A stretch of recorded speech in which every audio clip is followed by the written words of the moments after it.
School sucks. You don't really need any other reason to skip class, but if you happened to be a student in Japan in 1988, there was a pretty compelling one. On February 10th of that year, over 300 truancy arrests were made for kids skipping school to line up for what, you ask? Why, for none other than the release of Dragon Quest III on the Famicom. The first 3 Dragon Quest games came out in rapid succession from 1986 to 1987 to 1988. Dragon Quest II expanded on the original by giving players a full party of characters to control instead of just one hero. But creator Yuji Horii believed that the third entry was the one where they perfected the series structure. DQ3 was the biggest adventure yet, with new aspects like banks, a day-night system, battery saves, and a more complex system of party members which the player could swap out at any time and even change their classes later on. This prequel, set 100 years before the first game, would become the earliest chapter in the series' Erdrick trilogy. Localized once again as Dragon Warrior 3, the game barely made a blip in the States, but its sales of nearly 4 million copies in 1988 cemented the series' classic status in Japan. Today, we're ducking out of class early and not doing our homework, so we can instead play Dragon Quest III. It's a video game podcast. Wow. And there's so much to discuss. One of us knows all about them. That's you. And the other one's a dunce. That's me. You're gonna learn about the very best games with 2 annoying dorks. Fatality. From asteroids to Zelda. From adventure to Zork. We have no life, and we feel no shame. We need your help, 'cause we're bad with games. Welcome to the show. My name is Jonathan. My name is Will. And we are Bad with Games. We sure are. We sure are. And this week, we are talking about another JRPG classic. JRPG, that spells Dragon Quest III. Also known as Dragon Warrior 3. I never thought about that before. This game came out in 1988, although North America did not hit these shores until 1992. Whew! Which is part of the reason this game, while it was kind of a phenomenon in Japan, not such a big deal over here, because people were like, we're playing Super Nintendo, bruh. We got Sonic the fucking Hedgehog. What the fuck is this shit? Was sort of the attitude at the time. Right. Was there something like that for the first one, too? I kind of forget a lot about... Like, I know we did Dragon Quest already, but... This has kind of been about it. A running theme, I think, with I think this happened maybe with Final Fantasy II, but it's very likely it happened with the other Dragon Quest games as well. I think because there's so much text in these games, and at the time they were, I think the idea of RPGs was still sort of being understood in America. They took longer to come out. They weren't really a priority as much for the companies. And by the time they did, sometimes there was just like a little bit too late. It wasn't really until I think the Super Nintendo era was when things really kicked into high gear in North America. And they got the system flowing a little bit faster and better. I was thinking maybe America had kind of like our nerds had split a little bit. They were like, oh, those video game nerds they're all like hyper fast paced, right? The weirdo D&D nerds who want to grind out a game forever. They all, that was back in the 70s with Cave Adventure. They're doing other shit now. They're not doing the video game things. Maybe. I'm just speculating. I don't know. I thought, He's just you're speculating, the expert. Folks. You could Let the man confirm, you could deny. Yep, whatever. those are I mean, options. Those are two of the options. Hey, before we get into the show, I just want to say, first of all, that you can check us out on YouTube at Bad With Games to watch our footage of Dragon Quest III this week, or listen to us wherever you get your podcasts. Hey, we're also on Patreon, patreon.com/badwithgames, $5 a month. Become a pro gamer today. Prove your pro gamer status by subscribing to get access to our Discord plus weekly bonus audio episodes on different subjects. And subscribe to our twitch.tv and et cetera, and et cetera, and et cetera. But before we get further into it, I do need to give us a couple of little bit of Patch notes. Patch notes. patch notes this week. I think I just want to start up top by saying congratulations to resident host of the show, Will, hell yeah. who this Congrats to past me. weekend successfully completed a full run of all 8 worlds of the original Super Mario Brothers without using any type of cheat or save state or warp zones on stream. Yes, all the way through. No game overs. No Gabove. No gab overs. I was thinking that too. I was like, I probably shouldn't say it. You did it for me. Thank you. You're welcome. Very exciting time for me. Man, we're moving on already. I was just thinking about how great Patch Notes was going to be when we finally went back to a pirate game, but no, Mario. That's where we are now. What? Mario is now beaten on Twitch, and if you weren't there, if you missed it, I mean, it sucks to be you, right? Like you should be kicking yourself because it was. I mean, it was a joy. It was a celebration, and who knows what I'm gonna do next. Yeah, the first half of it was actually quite miserable to watch. Yeah, it didn't really it didn't feel like I was gonna get there, but I worked through it. I broke the pattern, I came back and I did it. It's all about your headspace. I think you were just in a bad headspace. You needed to Yeah. clear out the cobwebs. Yeah, I started off good, but then I had a couple of bad attempts and like on my warm-ups, then I had a couple of bad attempts and that just put me out of it. But yeah, I mean, you got to pull through. You got to stick with it. You can't be like, "Oh, he's never going to get it. I'll stop watching." You'd be one of those losers who doesn't see it. I feel like I'm interviewing an NBA player after they won the big game. That's what I feel like too. Not that I would know anything about that. It was pretty exciting to watch. I mean, listeners of the show are probably like, I don't understand. This guy's bad at so many games. How did he manage this? It's because he committed to playing it for several hours a week for 2 months in a row.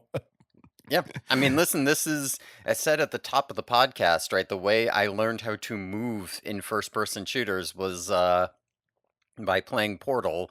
And it was basically a similar process, right? You just, in this, it's like, okay, I want to be able to move in a 2D side scroller. Well, I'm going to commit to putting 50 hours into this. Now, I don't necessarily think just because I can beat this, I can pick up anything, because a lot of these sections I very specifically learned, and if I saw something new, it would for sure throw me.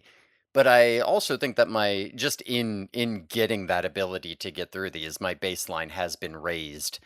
So we'll see. Yeah, and so I think next it's either Mario 2 or 3. I don't know which direction you're gonna go. Or you said you might take a Yeah. Kirby break.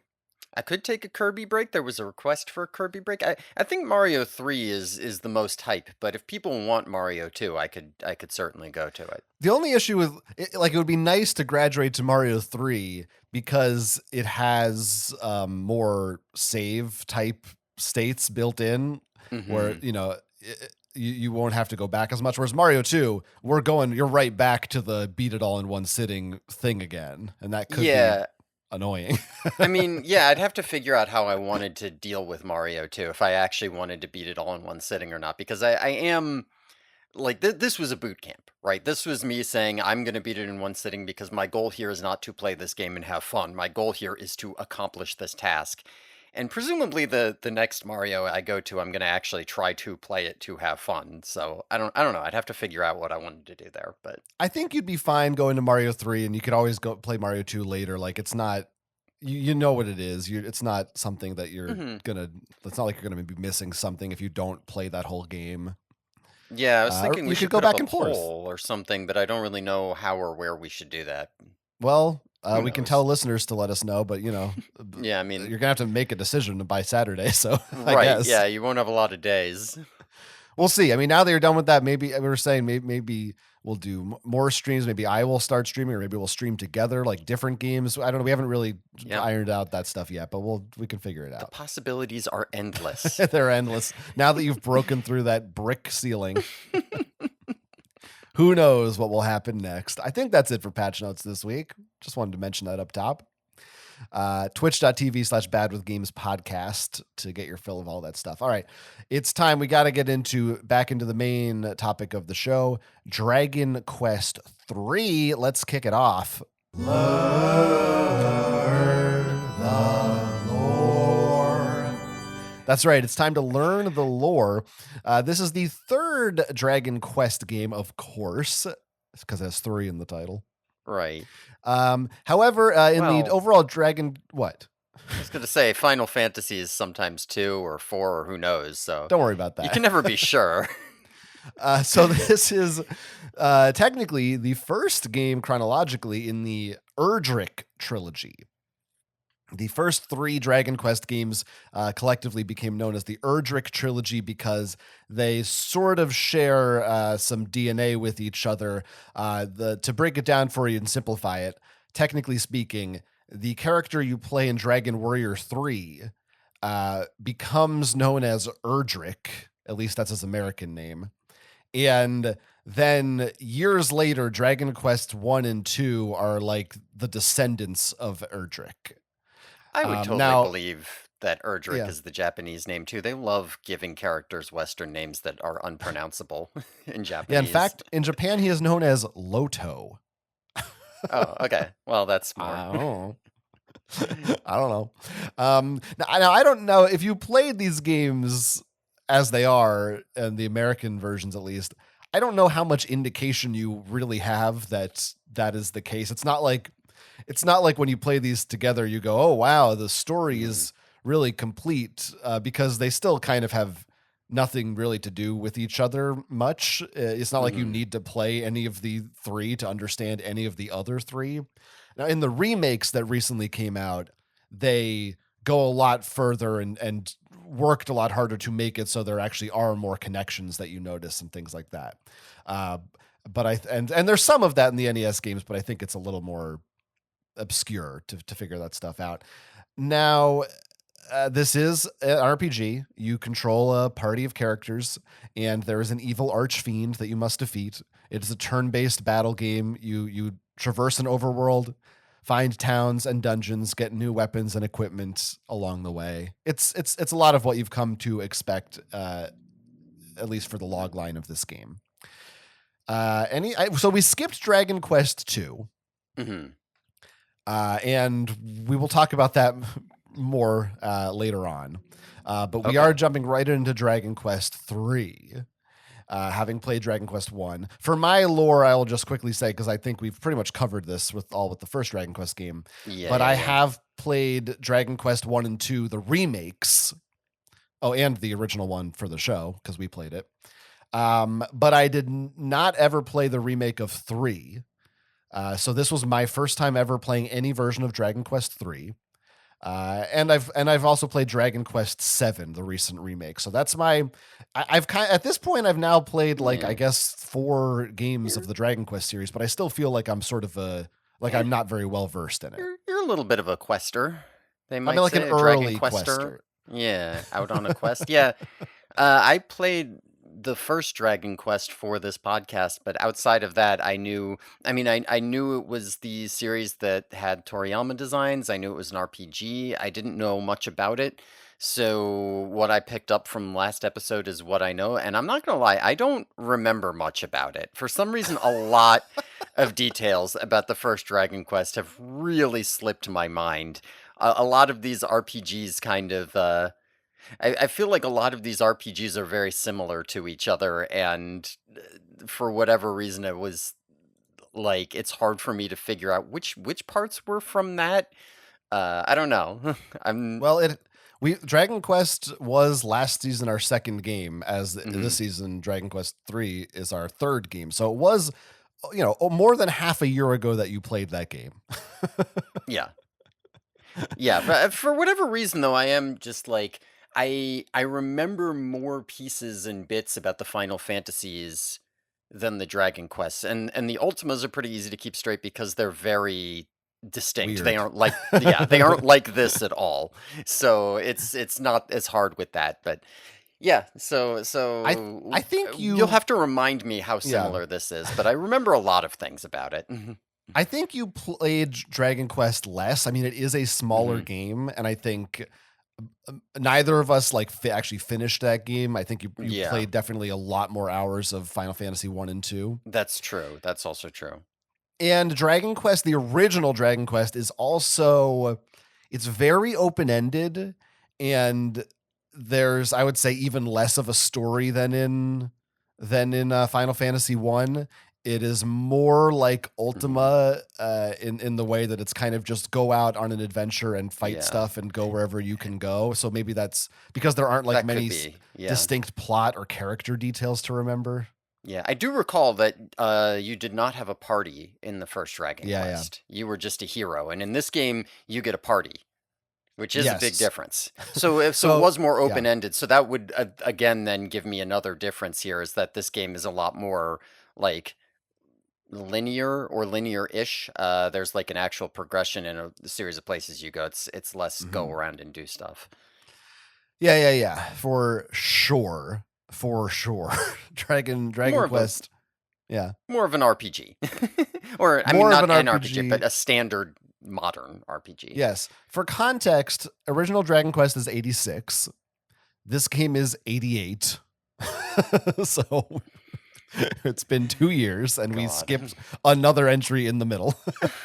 It's an annual franchise right now, just like Jesus. Ultima was. How does that line up with Final Fantasy? Is that like right on par with It's 1 and 2? close. Final Fantasy 1, the original was 87, so that Okay. was right in between, and Final Fantasy 2 was the same year as Dragon Quest 3. So these are concurrent with each other. Okay. Okay. So we have played the latest Final Fantasy by this year. Ultima 4, of course, was 85. So there's still Ultima. Ultima has had way more time to cook. We're not Yeah, caught up with yeah. them yet. So Ultima 5 is what came out this same year. So we haven't played 5 yet. But we will definitely be Yeah. bringing up both those franchises because there's Yeah, good to have you them all kind of lined up so I know yes. where this fits in the timeline here. Are you curious about when all the Wizardry games came out or no? No. Okay, you don't care No. about that? I know the first one would have come out before, and other than that, I don't care. Yeah, I think that's right. When was the first Wizardry? I'm trying to find it and I can't Later find it. than you would think, as I recall. Maybe it was like 88 or something. Am I blind? Oh, I forgot because it has a long subtitle. That's why I was missing. No, Wizardry was 81, so that was rather early. Okay. For some reason, I thought it was more like 3 or 4, like it was actually closer to this than it should be. All right, 81's acceptable. Okay, Wizardry, you get a pass this time. We got a lot of Dragon Quest and RPG thoughts this week, but before we start really talking about it, there's one thing that we need to break down. Box art breakdown. We're breaking it down. So glad that I get to hear these too, and you're not just adding them in post. By the way, no AI was used. This is me playing Right. notes and transferring them in a music program. That's all me. Mhm. I did that. I composed those. You understand? You're a composer. Yeah. You're That's right. musical maestro. Why don't we begin by looking at we'll just put them side by side. There's the Dragon Quest 3 Japanese box art and the Dragon Warrior 3 American box art. Hmm. Pretty different. The Yeah. American one just has a bunch of treasure and weapons and a big golden dragon with an orb in it, and there's fire in the background. Whereas Mhm. the Japanese one shows very Toriyama illustration of the hero of the game posing on a rock with a big sword and shield. Yes. Yeah, It's yeah, more like yeah. And there's it's more like the DVD cover where they're like, we got to put the actor's face on the cover. right, right. Yeah, he's up on kind of a rock here, looking Ultima out over like. like an overlook. Yeah, yeah, yeah, yeah. I mean, the Toriyama one, it's clearly better. It's nice to have an actual character and an art style. Because I gotta say, Yeah. this American one, like, I look at this, and I mean, as a bauble, as a treasure, I do think this dragon with a globe on its back is a cool thing, which I don't think represents anything you can actually get in the game. And the rest of the treasure doesn't excite me. I don't know where this is. I don't know why I want it. I don't know who is involved in it. It looks incredibly generic. And also, what is this? The most advanced RPG role-playing game? That sucks. Take that off. It says that on the box. Yeah. It says that on Um, there.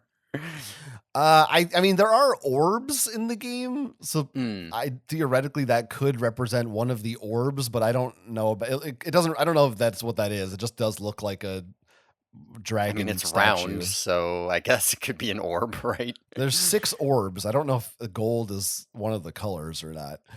But yeah, the Japanese one is, I look at that and I'm like, oh, that looks cool. I want to, that Mhm. guy is cool. He's got a cool purple scarf that turns into a cape. Like, I don't know what the Ye- fuck that is. I mean, I'm going to tell you right now, he literally has Gohan's hair and Piccolo's cape. Like, it's not Yeah, even. that's right. Yeah, that's right. Yeah. That's right.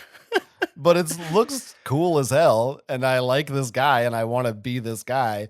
And the other one, it's so busy, I almost can't even tell. Like, half of this dragon orb we're talking about is blocked by the title of the game, Mhm. and when I glance at that box art, I can't even tell what I'm looking at. It's just a bunch Yeah. of shiny It's shit. a hoard. Yeah, it's a treasure hoard in like a dragon's den or whatever, but there's no dragon and there's no den. It's just a pile.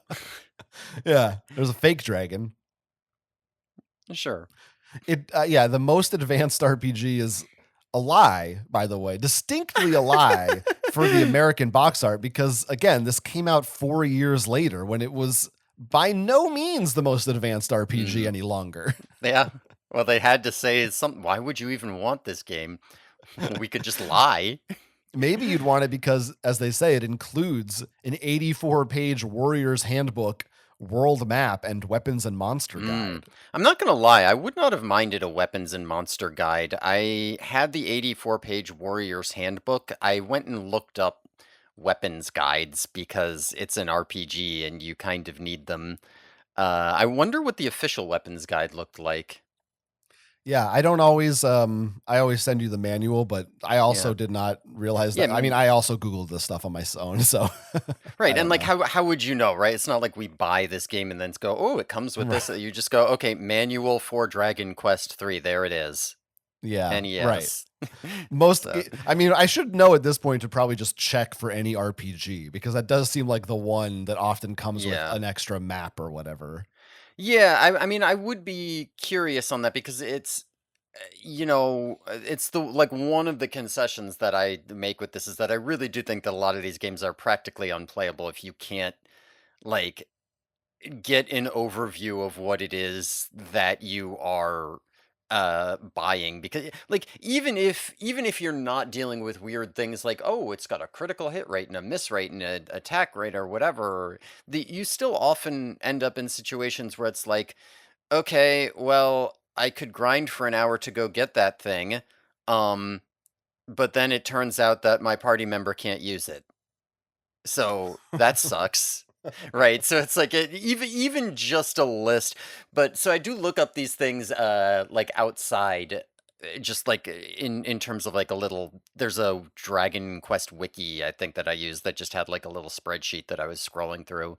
Yes. And it had fun little pictures on it too that looked official. I don't know where they're from. Maybe they're from the weapons Maybe. manual. I made use of a rpgclassics.com, which had a very simple spreadsheet that was just like name of the thing, who can use it, its attack Mhm. power, and then there's sometimes that have a little note like, this is a really good weapon for this class, or this is like okay if you have the money, that kind of thing. Yeah, I don't think I had notes, but I am curious. Like, I would prefer to use an official guide if one is provided and it's good enough. It's just I don't like the one that came with it, and then I can figure out the details myself rather than having other extra information. But Yeah, if yeah, there yeah. isn't one, then it is what it You're an is. angel. Um, yeah, it's just how I like to do it. I'm Yeah, gonna yeah, yeah. link you to this strategy wiki because I do think you should take a look at these pictures for the spells because they're pretty good. Oh, you're gonna make me look at pictures. Yeah, like if These you scroll must, down. yeah, these must come from a booklet somewhere. there's Yeah, like little, for listeners. There's like pictures of little characters of different classes using these spells. yeah, they're pretty good. I like all of them. So Cute. yeah, so I'm curious about that. Now the actual manual itself, I Are we done believe breaking was down the box art? But I just want to know officially. Are we moving on? oh, yeah, I mean, do you have more to break down? No, no. I just wanted it to be clear. Okay. Okay, All right, okay. Yeah, I go mean, ahead. yeah, manual's kind of maybe we need our own section on the manual too. The manual of this is like 20 pages of instruction and then like a 60-page walkthrough that actively said, "Do not read this unless you are stuck." I don't know if you looked through it. Oh, the guide itself, I made frequent use of it. Mm. I I have no qualms about that at all. at Not a at cert first, but yeah. certainly I was checking it. Yeah, I checked it eventually because I was like, I don't know where I'm going, and it's too difficult to like wander anywhere in here because of the encounters. So I need to know where I'm going. And when I did that, I did discover that there was like a whole section I had skipped, because I just walked past it and didn't see it. Um, Now it was also funny, speaking of the world map, that it showed where things were on a world map, and I did not realize playing the game until I saw a map that the map of this Dragon Quest world is literally just the actual Earth. Yeah, I did not realize that either until I read it. And Mm, and it was like, oh yeah, like there's a city called Romalie, which is like Rome, yeah, and there's other stuff like yeah. that, and I'm like, oh, I did I not didn't get even that at all. I didn't even think about that. I just looked at when I finally looked at the map. I was like, boy, those eastern lands sure do. They're literally just North and South America. And then I was like, wait a second. This desert's where the Sahara should be. Up Mhm. the north, I see fucking like Finland and everything. Okay, okay, I'm getting it. Yeah, I get it. I yeah, get yeah. it. Pretty cute. Pretty cute. And I do not think that this guide we're referring to that's in the manual is came in the Japanese version of the game, or at least if one did, it was not this specific one. I think this was definitely an American like idea to make sure people didn't get confused and stuck while playing this game. And I think you can kind of tell when you're reading it that it's like it's not written by the designers of the game. It reads like a player's guide, like by a third party who played it Yeah. themselves and were like, here are some tips based on what we learned while playing it, rather than here's what the developers maybe would tell you, kind of thing. Yeah, yeah. Okay. Let's talk about how we got started with this one, because right away you're creating a party. While Dragon Quest 2 did have multiple party members, Dragon Quest 3 was the first one that really let you customize those options, a little bit like Final Fantasy 2, but in a very different way. You can recruit, or I guess it's more like wizardry, I guess. You can go to a place and recruit different classes. There's like 8 classes or something. Your Yeah, I standard, don't think you can get all of them to start. Or maybe oh no, all of them I think you except one, I think. okay, okay. But there's hero, fighter. Well, hero is by default. That's your character. You can get fighter, soldier, merchant, pilgrim, goof off, and wizard. And then the sage is the one that you need to unlock later on. Okay. And I am 90% positive that's correct, by the way. People will correct me if I'm wrong about any of this stuff.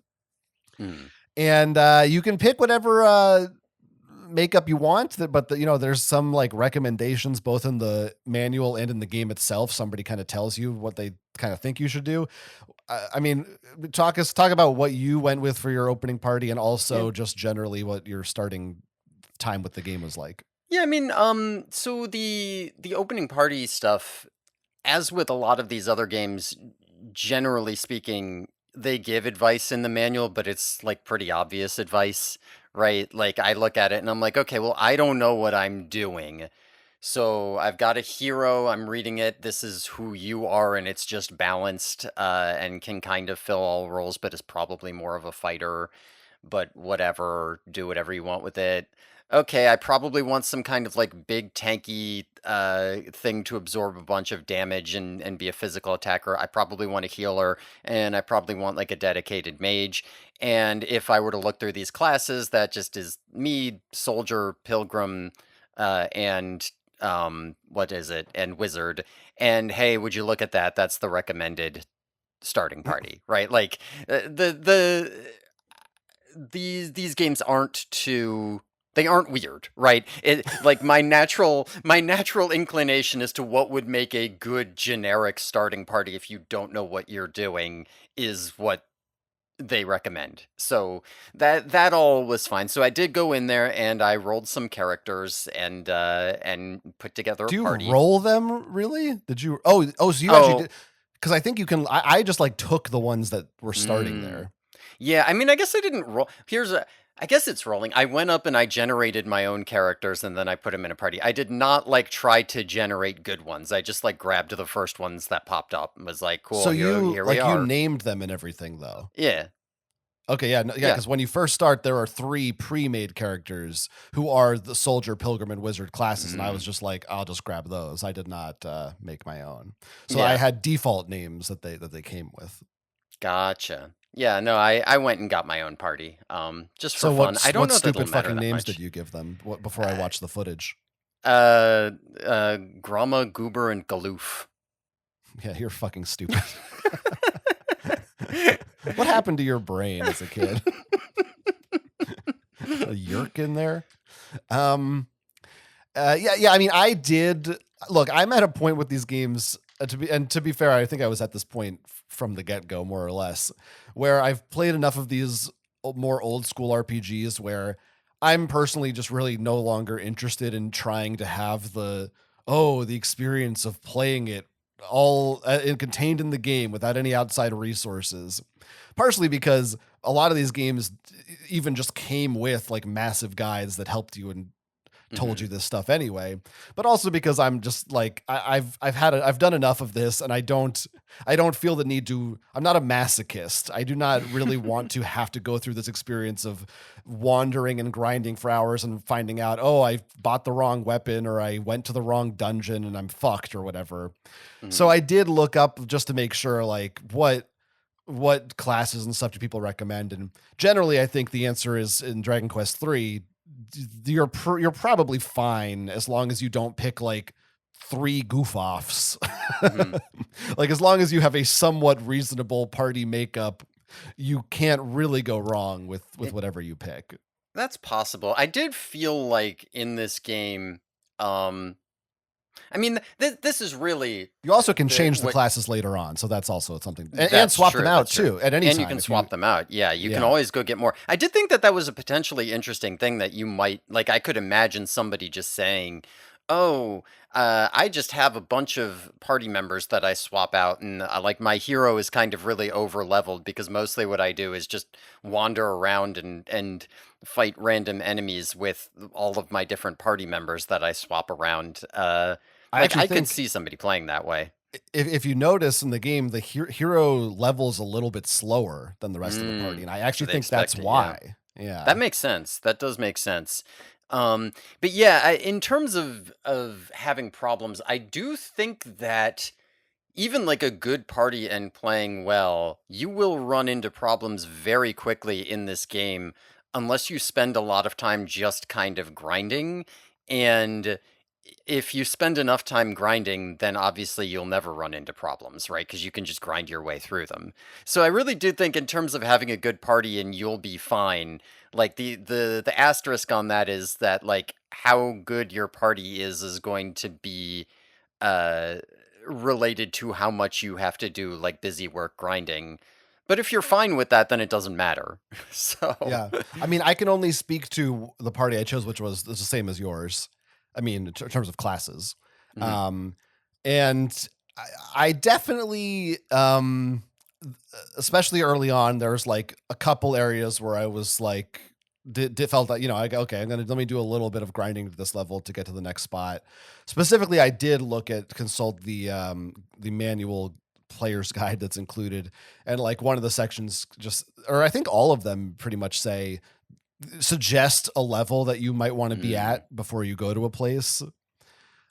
Which I found helpful for like the first couple of areas. Later, some of the ones later on, I was like, seem to think I'm like much more leveled than I am at this point. They're like, you could cast this spell now, right? And I'm like, no, I don't know what you're talking about. There also was one area where I thought I grinded for a little while and then went and did the thing.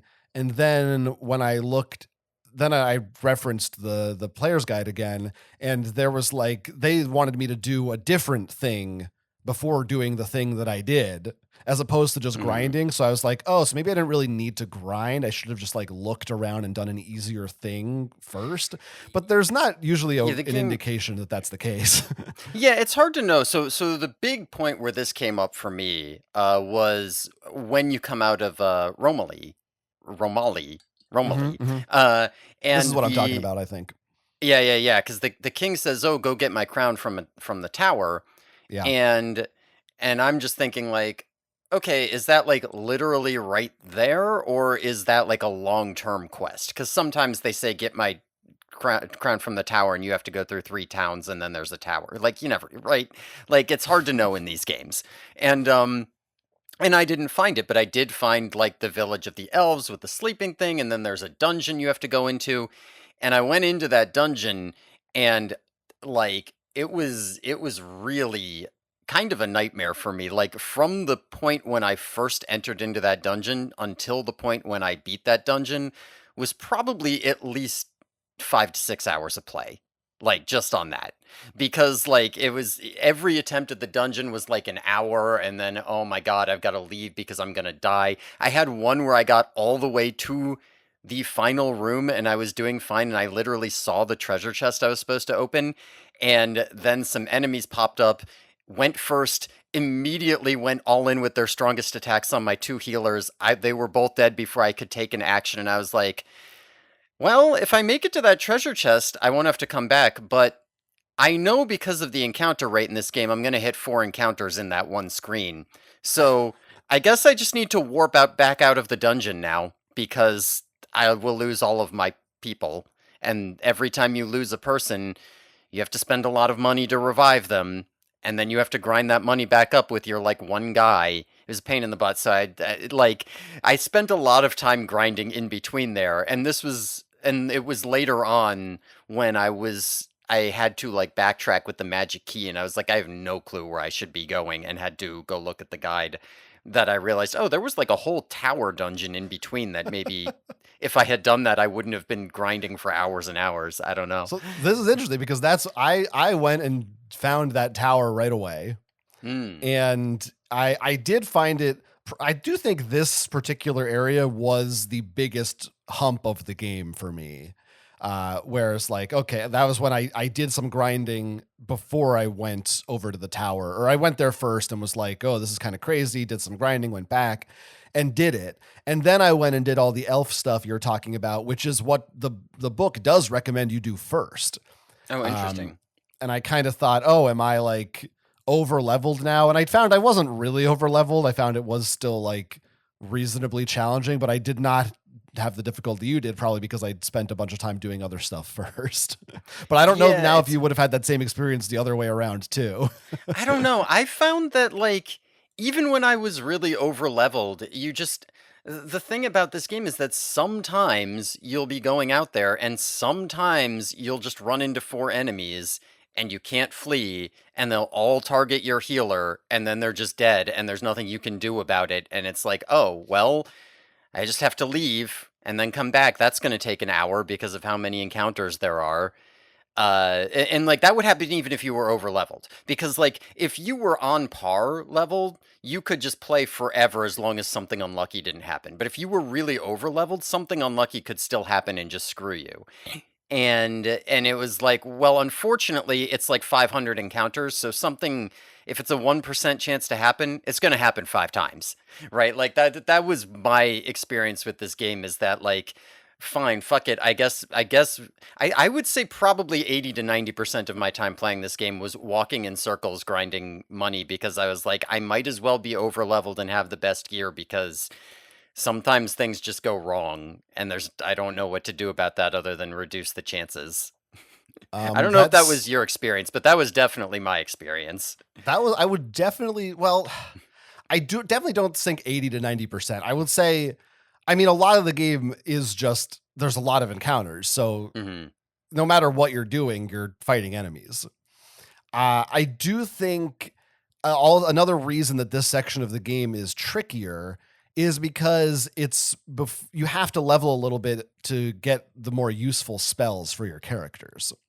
But once my pilgrim knew heal, for instance, and then once my hero knew outside, which lets you teleport outside of the dungeon, and return, which lets you fast travel to any town you've visited, I felt a lot more secure. And I basically was, after every fight, generally I'd heal. And then if I was running out of magic power, I'd teleport. It was in the middle of this grind that I found the outside and the heal. But it doesn't matter, because what happens if they just kill your outside guy, right? Or what happens if an enemy just like saps your MP and oops, I don't have enough to go outside. Like the thing is, this kept happening. Like this kept happening long after. This would happen like a good or even in this case, you would just be like, well, it took me an hour to get in here because of all the encounters, and then my healer died, and okay, it's no big deal. I can just outside and return. But that means that I'm going to have to take an hour to walk back to where I was because I got unlucky. Right? Like, and like, yes, you can make up for it with herbs and stuff, but being down a party member is just really bad. It was, and right at the beginning of the game, I was kind of taught that it was a disaster if your party all died. Like, you shouldn't just go until your party died, because like very early on, I was like, oh, my party wiped. No big deal. I'll just revive at town. Except I revived at town, and, and this was pretty early. So it was like 120 gold to revive each one of your party members. Cool. I have 50. All right. Guess I'm wandering around until I get enough gold to revive one. Then I'm wandering around till I get enough gold to revive the next. Then I'm wandering around till I get enough gold to revive the next. And it was like, okay, well, that's an hour of playtime just to undo having my party wipe, so let's just never do that. Let's just, if anyone wipes, we're teleporting back to town and redoing it. I did find this game to be like, I guess I'm being very, very negative right now, right off the bat, because this is most of the negative things I would have to say about it right off the bat, is that this game went very, very hard on the annoying parts of RPGs, I think. To me, nothing you're saying wasn't worse in Final Fantasy 1 and 2.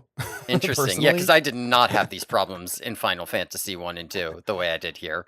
I found this game overall much easier and more generous and forgiving than either of those games. I guess I did not. I mean, sometimes people die. I almost never had the issue where I needed to revive someone and I didn't have enough money. That almost never happened. And maybe I was just more cautious than you. Yeah. It could be you were more cautious. It could be it happened later, because this could be an instance of it happened early on when I wasn't that set up, and I just learned a lesson. Don't do that. And maybe it's fine if you go later because you tend to have more money. But like, that's another thing, is that I also was operating on not that much money. It was like, okay, I'm going to grind till I have enough money to buy all the gear that I need. And then I've got like 20 gold, even though these things cost, like 3,000. And then I head out because I got exactly as much as I needed, and now we're out. So like, if it goes wrong, I don't have much to. Yeah, I don't know. I mean, this may be where it was helpful for me also looking at the chart that I had of being like, is it worth me Yes. really going for that weapon? I think what I have is probably good enough right now, and I maybe didn't do Mhm. as much grinding for money as you Did either. you have like a map in the manual? They actually had maps of all the dungeons, which I did not really use. But that was another thing, is that like it would it would take a lot of wandering in a dungeon to get through it, because it's such slow going, and they're big, and I don't know which direction to go yet. Um, I referenced some of those later on. I tried, at least for the first few dungeons, I tried to just do them on my own, and I definitely did not explore every nook and cranny. Like there's definitely chests that I left behind because I was just like, I found a staircase up, I found the end, let's mhm. just go. Yeah, Type of thing. generally speaking, I think the chests were not that good. They were generally not worth It opening. is different in that way from Final Fantasy, whereas I Yeah. feel like a lot of times in Final Fantasy, you'll find like the better weapons, even ones that you Yeah. could buy in dungeons. Yeah, no, And that that's was not I the mean, case maybe here maybe that's as also much. part of why Final Fantasy was more forgiving for me, is because if I was just like, "All right, fuck it, let's just go for that dungeon," even if I failed, I'd be like, "Cool, I wanted to outfit my team with this really good gear, and half of that's done just because I opened some chests in that dungeon, even though I failed the dungeon." Whereas here, if I go and I fail the dungeon, it's like, "All right, well, I didn't get anything out of that, of the like, I got some gold, but, like, I didn't get the gold and the weapons, so I just have to sit here and sit here and sit here." Like, it felt like this was a thing in Final Fantasy where I felt, because I was fighting most encounters, most of my grinding was being done just by playing through the game. And here it absolutely was not. Here it was like, if I managed a dungeon first try, that's like half of what I would need to buy one weapon upgrade for one character, and I'm kind of looking for weapon and armor upgrades for all of them to be comfortable in that dungeon. So like the dungeon itself just gives me nothing, even if I'm fighting every encounter. Yeah. So I you just think have to grind. this is definitely more of a thing in this early game where Mhm. like yeah, it's very hard to get enough money, but like by the time you get to a later point, you'll find some items that you can sell for Mhm. a lot, and you'll get stuff that you don't actually need and you can sell it, and you might not be able to buy like every amazing weapon right away, but you'll feel pretty secure. Your characters will be a high enough level that you don't feel as concerned about needing to get all the best Mhm. gear at every town that you stop in, or you'll start to see more towns that you kind of realize, oh, most of these later towns kind of just have the same stuff. So it's Mhm. like the best sword or the best helmet is the best one for a pretty long time. So it's not like Yeah. every I time mean, you see somewhere new, you gotta grind to get another helmet yeah, I kind of mean, thing. yeah, I do think that that sort of stops around like my big, because when I got to like Isis, I think right before the big pyramid, that's where I was like, I'm Yeah. not wandering around a pyramid with a bunch of traps in it. Like, I know that's gonna take fucking forever. So that was the point where I was just like, okay, I'm gonna just sit down and buy literally all of the best gear for my entire party before I continue. And I do think that was going to be largely the best for quite some time after that. Because I didn't really get to a point after that where I was looking to upgrade anything with my money. But yeah, I mean, the problem is that that's all so front loaded that you do end up in this position where it's like, well, I had to grind for like an hour here and then 2 hours here, and then it was like 6 hours to get through this dungeon, and then I did a like 5 hour grind session in front of and now I've been playing this game for 15 hours, right? And maybe this is the point where it opens up and I never have to do it again. But like, if I'm only playing this for a week and I'm only getting like 20 hours into it, and like at a certain point, it's like, okay, all I did was grind, you know? I mean, maybe, I don't know. For you, maybe it's different. I didn't keep strict track of my time, but Hmm. I don't think I ever did a 5 hour grinding session. That sounds Mm. very extreme. I think I maybe at most I did like an hour or I two didn't. here and there. I mean, I didn't pay attention, but I will say, roaming through that dungeon, I know for a fact that I put in like 3 different dungeon attempts that were half an hour to an hour, maybe 4 a piece. And I definitely sat down to grind in between all of those sessions for maybe an hour or so. Uh, Maybe that's not quite right, but I know that took me multiple days where I was just like, I'm just gonna sit down and grind and make no progress, like just for I'm that dungeon. I'm surprised that you didn't have an easy. I feel like once I did again early on, like I think again that section after Romilly, or what was the next town that you go to, is Canave maybe, or Canave, or however the fuck you say it. hmm And then I think like around that pyramid as well, going into the pyramid in Isis, were kind of a couple points where I halted and was like, Yeah. let me just get like 2 or 3 levels on my guys. But outside of that, I did pretty much make do just fighting what I came across, which doesn't necessarily mean, I might have still like, oh, I made 2 attempts at this dungeon or something. So there's like grinding back and forth along the way. But as far as dedicated, all I'm doing right now is grinding. I feel like I only did it like maybe 2 to 4 times. I mean, this is the problem, right? Is that I didn't get that, like, I didn't get that much farther, or maybe I did. It's hard to know because of how much time gets distorted in this. I Yeah. feel like I didn't get that much farther than the pyramid, because so much time got sunk before the elves and before the pyramid, right? And it's just like so many days were wasted on doing nothing there that it's like, okay, well, maybe that would all be in the past, but it's kind of not, because I just like that ate all of my time is doing that. Yeah. So I did, by the way, not at first, but after I walked into the pyramid and found 3 chests that were 1 was empty and 2 were mimics, mhm. is when I said, I'm gonna just look at the fucking map because this is annoying.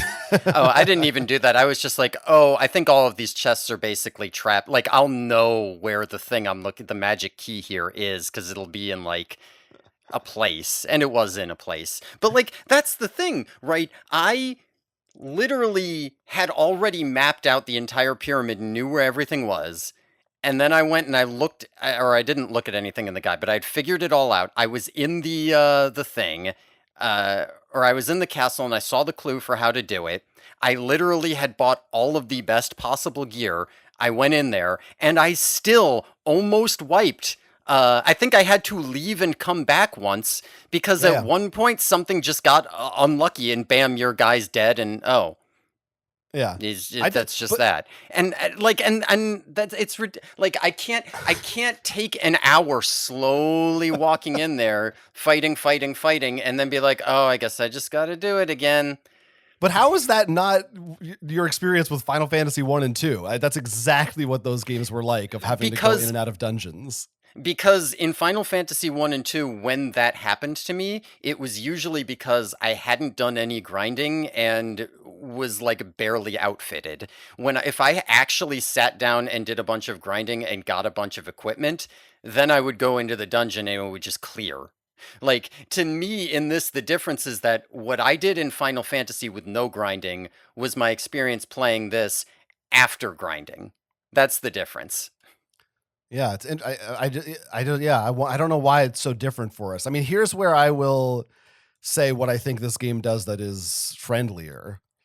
One thing, while resurrections can be expensive, I did my best to just avoid them whenever possible. The inns where you recover your health and MP, I found, are pretty cheap. I feel like a lot of other RPGs, they get much more expensive. In this game, in all of the early sections, they usually don't go beyond like 20 coins for a stay, which is like 1 fight maybe, which is pretty good. Yeah. I also, in terms of the like all the weapons and armor we were talking about, overall, there's far less of them in this than in Final Fantasy. I mean, that's part of the thing that makes those games so convoluted, and you really need to look up charts. I think you could get away with not looking at charts in this game, whereas in Final Fantasy, it's like you don't know what half that shit does, and some of it hurts you and fucks you up. Yeah, no, I mean, the primary issue in this is literally just that, like, you waste money and then you have to grind it out. Like, that's the only, like, I do think I have a point on recorded where I'm like, oh, if I sell my pilgrim's bronze shield, I'll have enough to buy an iron shield. So I sold it, and then I was like, oh, your pilgrim can't equip an iron shield. Oh, I guess I just Isn't it nice wasted that though? money. How about the fact that they actually tell you that? In They, Final Fantasy, yeah. they wouldn't. They would let Yeah, you buy no, it. it is true. They do tell you that, and I do like that. And that only happened because I sold the shield to get the money for it because I didn't have the money beforehand. That's the only reason it happened. So, like, I do like that they tell you that. Here's some other things I like about this for quality of life. Like, it really, I spent a lot of time saying about how bad some of the stuff in this is and how unfun it was to play, but there are some real quality of life things in here. Um, the return and outside spells actually do come relatively early. And Lifesavers. I love those spells. even earlier than that, you get the Wyvern Wing, Yeah. which is really good. And it doesn't take too long for you to get Fairy Water either, which is all quite good. Like, this is Fairy all water, quite good. for listeners, stops battles from happening. Yeah, it's a repel. It's something that I was saying, like, Final Fantasy needed. Now, it only stops, the first like, game, weaker. I remember in Dragon Quest 1, you were like desperate to find that and you never did. Like, because they make you wait to get it. Yeah. No, here there's lots. Now, there are some ways in which there can be downsides to this. I think on the whole it's good, but like the reason I went to the manual in the first place was because I didn't know, like, you get the magic key from the pyramid. And then you get to go around the map and open all the doors that the magic key opens and talk to all the people. And that's great. And one of them unlocks a passage over to the town you need to go to. But that's in the overworld. And why would I be wandering around the overworld, right? Like, for the most part, once I've checked out the area once, I'm teleporting between towns. I'm going directly to where I need to be. If I'm grinding, I'm just walking in circles because I don't want to look at the screen. I'm just beelining it, boom, boom, boom, boom, boom. So if there's an area that's out there, I probably just like, so that area I had been to before, but it was 10 hours of grinding in the past, so I didn't remember it existed. So I was like, okay, I know what town I need to go to. Haven't been there.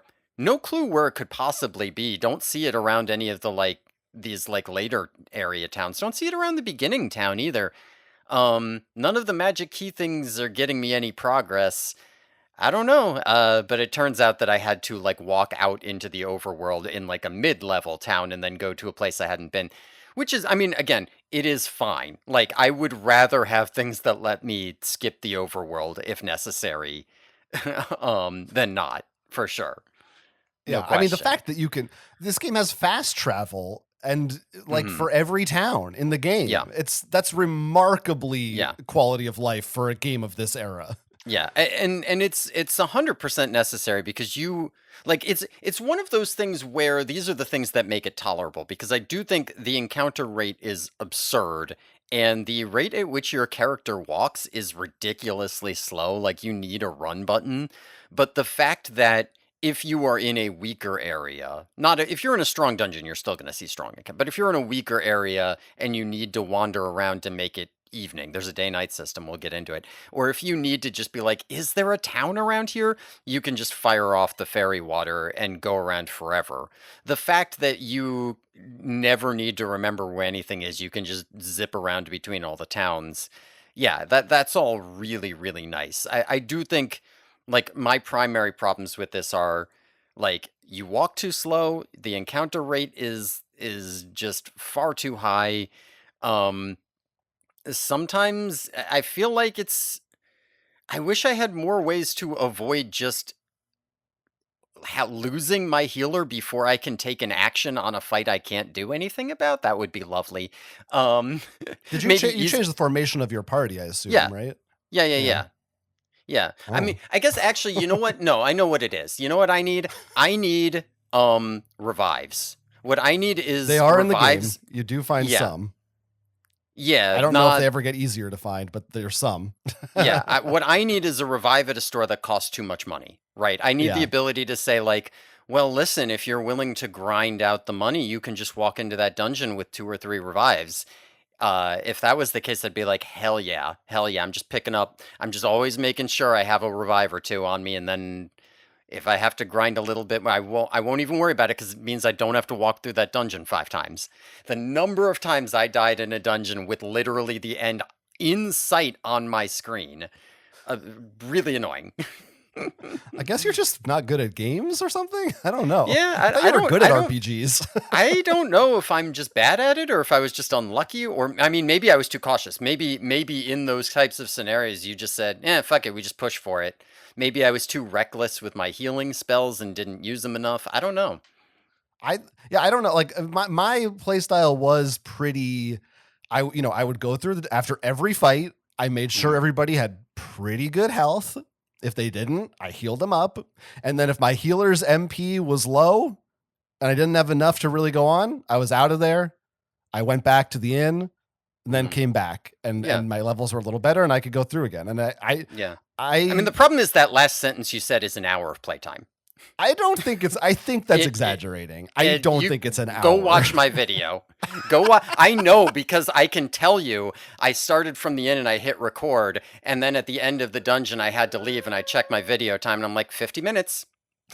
I know how long it is. I mean, it depends on where you're going, obviously, and what you're doing, but I don't know. I mean, at what level you're at. I just didn't have that arduous of an experience. The other thing I will say in terms of the friendliness of this game, I think the dungeons are much, say what you will about having to die and leave and come back, but having to die and leave and come back in Final Fantasy for me was much more punishing because the dungeons in those games are often like 5 levels and I think are much more confusing, and they have chests in them that you actually really need to get. So you have to go more out of your way to get more stuff and have more fights and potentially die. Mm-hmm. And like Final Fantasy 2 had the fucking trap rooms that were only encounters that killed you and you had to leave. This game, I found the dungeons were, even the pyramid one, which was like the most annoying because it has all these traps and stuff. Even that one, it's only like 3 levels. And once you know where you're going, it's really not that bad to get through. I found that the pyramid one better. Was that bad, to be honest. To me that was it was the most explicitly trying to annoy you with all its bullshit. Yeah, it's funny because it was, but also it just didn't really. Like, it wasn't that bad for me. But I think that's also because I said, like, I'm not going to even try this dungeon until I grind forever. Whereas the other ones, I was like, well, I'm here. Let's see how far I can get. Okay, let's grind for a while. Let's see how far I can get. Okay, let's grind. With the pyramid, I was like, nope, fuck it. We're just going to sit here for hours and hours grinding until I've... Like, I probably ground out like 20,000 gold before going into that pyramid. That's insane to me. Yeah. I still almost didn't make it. The only time I ever had that much once. Gold in this game was because there's a secret item in the pyraid that you can sell for a ton of money. I don't actually know if it was that much. What I mean by that is I think I grinded out. I did. Well, let's see. Yeah, let's see. Two 2,900 items, 2 2,400 items, a 3,700 item, a 2,500 item. 3 2,000 items. I think you just did not need all this stuff. I don't know. I think you were going too crazy. I 100% did. It took me 2 attempts with all of this stuff to get to the end of the pyramid. I needed it. Yeah. No, it took. Well, I don't know. I didn't have all that stuff. It took me I went in there like 3 or 4 times before I finished it all. Well, I'd gone in there right next to ISIS, I'd gone in there several times before as part of my grinding. I was grinding in the pyramid. I just wasn't looking for an exit, really. Okay, well, next, here's what I agree with you on, is yes, the encounter rate is absurd in this game. Now, I personally don't think it's weird. It's strange. Like, to me, it's not so much worse than Final Fantasy 1 and 2. I think it is probably worse, but I still was like, all of these random battle games annoy me on a base level. This game is weird, and we talked about this with the first Dragon Quest II as well. I mean, where sometimes you're walking around and like nothing will hit you, and sometimes it's literally every other step. Yeah, and it can be overwhelming. And I do think it should be illegal for for you to finish an encounter, then move one square Yes. and have another encounter. Very common occurrence in this game. Yes. That is egregious. That is fucked up. That should not be allowed. You should always get like 15 steps of respite before another fight ensues. It's the game seems to really I'm repeating myself from 6 months ago, but it's really random in the sense that you might get one every 10 steps. You might get 5 in 5 steps and then none at all for 20 more. Like, you don't know.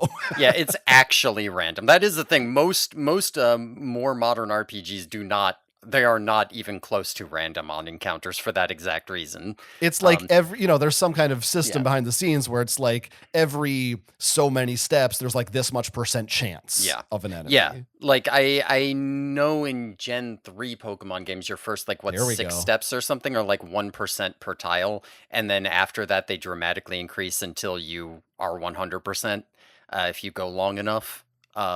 But yeah, like your first couple of tiles, you just can't get them. So that way you won't do this. So don't get me wrong. I know, I'm positioning myself on the other side of this argument because we're having the discussion and you're, you're taking the position you took. And so I didn't find it as punishing as you did. That's not to say that there weren't many times playing this game when I was just like, oh, fuck, another one really now already? Fuck, come on. But I am also, we talk about this with all these RPGs. I am the guy who will, time to put on a podcast and just kind of roll with it. And it makes me feel less like I'm wasting my time if I'm listening to something in the background. So here's another thing that I want to say positive about this game, because this game is a lot of positives and negatives, right? In terms of I think it really brings some of the worst elements of what people stereotypically think are bad about RPGs to it, but then it also gives you a lot of quality of life things to make up for it and make them not as bad as they would have been. But here's another thing, and I'm curious how you feel about this. I remember in the first Dragon Quest, one of the reasons you didn't mind the random battles so much is because they were very, very simple. Like, you could just kind of click through them, which kind of annoyed me more than in Final Fantasy, where you had to strategize, so they were more interesting. In this one thing I really liked was I thought that the spells that you got, first of all, the fact that you get some as a hero, your pilgrim gets a pretty good assortment while also being able to attack. Your wizard gets a good assortment. They are varied. They are actually pretty interesting. They can do a number of different things. It is often worthwhile to use them even in, when you are in a harder random battle in the overworld, even when you are grinding, it can be useful to not just attack everything. It could, if you aren't super over leveled yet, it's casting defense now means that I'll have to cast less healing later, even though all I'm going to do is do 30 battles in a row and then go back to town. Or these illusions or whatever. Unlike the old Final Fantasy system where it's you get 4 level 1 spells and 2 level 2 spells and 1 level 3 spell, which kind of sucked. You actually do get, generally speaking, enough MP on this. I was generally, even when under leveled, getting to the end of dungeons, using multiple spells every encounter, fighting every encounter, and at the end, I would just barely have enough to get back out. I had the right amount of MP to use my spells to the degree that I wanted to, and they were interesting to use.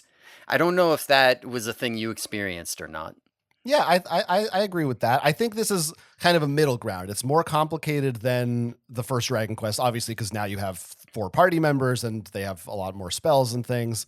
But I don't know if it's less complicated than Final Fantasy's combat at this point, but it is, at least I felt it, they just generally went a little quicker, the fights. I think part of what helps is the way that the enemies are grouped. So when you fight an enemy enemies appear in this game, it'll be 3 slimes, for instance. Yeah. And you just choose all 3 slimes. And what's nice about this is if one of those slimes Yeah. dies, another guy doesn't just miss for attacking it. It's part of Yeah. that group. Yeah, Because I hate that in other games. Yeah, you can still do that, It but can still yes, happen. it does.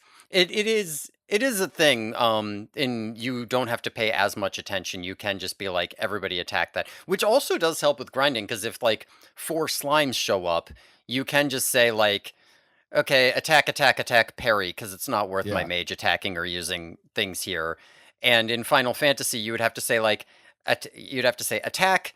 Okay, select a new one, attack. Okay, select a Yes. new one, attack. Right, and so it is Yes. just, it's like And half then I'm the like, inputs. wait, did he pick the top left or the top right one? Fuck, I got to go back and make sure I don't hit the same guy twice or Right. all that shit. This is much more, the UI I think is just cleaner and more easy to read. Mhm. And you fairly early on you get multiple enemy attack spells that you can use and stuff like that really helps. And there's also maybe not as much in this game. There is a little elemental stuff where some enemies you want to use Mhm. fire on and some you don't, but I think Final Fantasy has a lot more of that kind of thing. Yeah. Which I never like paid attention to Yeah. as much. It's all of these. It's going to be better with Pokemon for sure, because as a guy with Pokemon, I do like elemental stuff. Like I like knowing that, like, oh, use the fire thing on this guy or use the ice thing on this guy or whatever. But I do find that in a lot of these games, it's just not, there's not information about it. It's like, how do I know that it was good or bad? Well, it didn't do a lot of damage. But also every damage is rolled, right? So like it could, if it's doing about 20, it could do anywhere from 15 to 25. So is 15 a high roll from 10 or is it a low roll from 20? I don't know. Better go attack like 50 of these things and like figure it out in a spreadsheet, or just go look it up online. Nobody will tell you anything. Like, at least in Pokemon, they say super effective. Like, and it wouldn't be that hard to fix this by just having a guy who says, like, zombies hate fire in a town. And, oh, okay, cool. I know what to do now. So you could fix that. It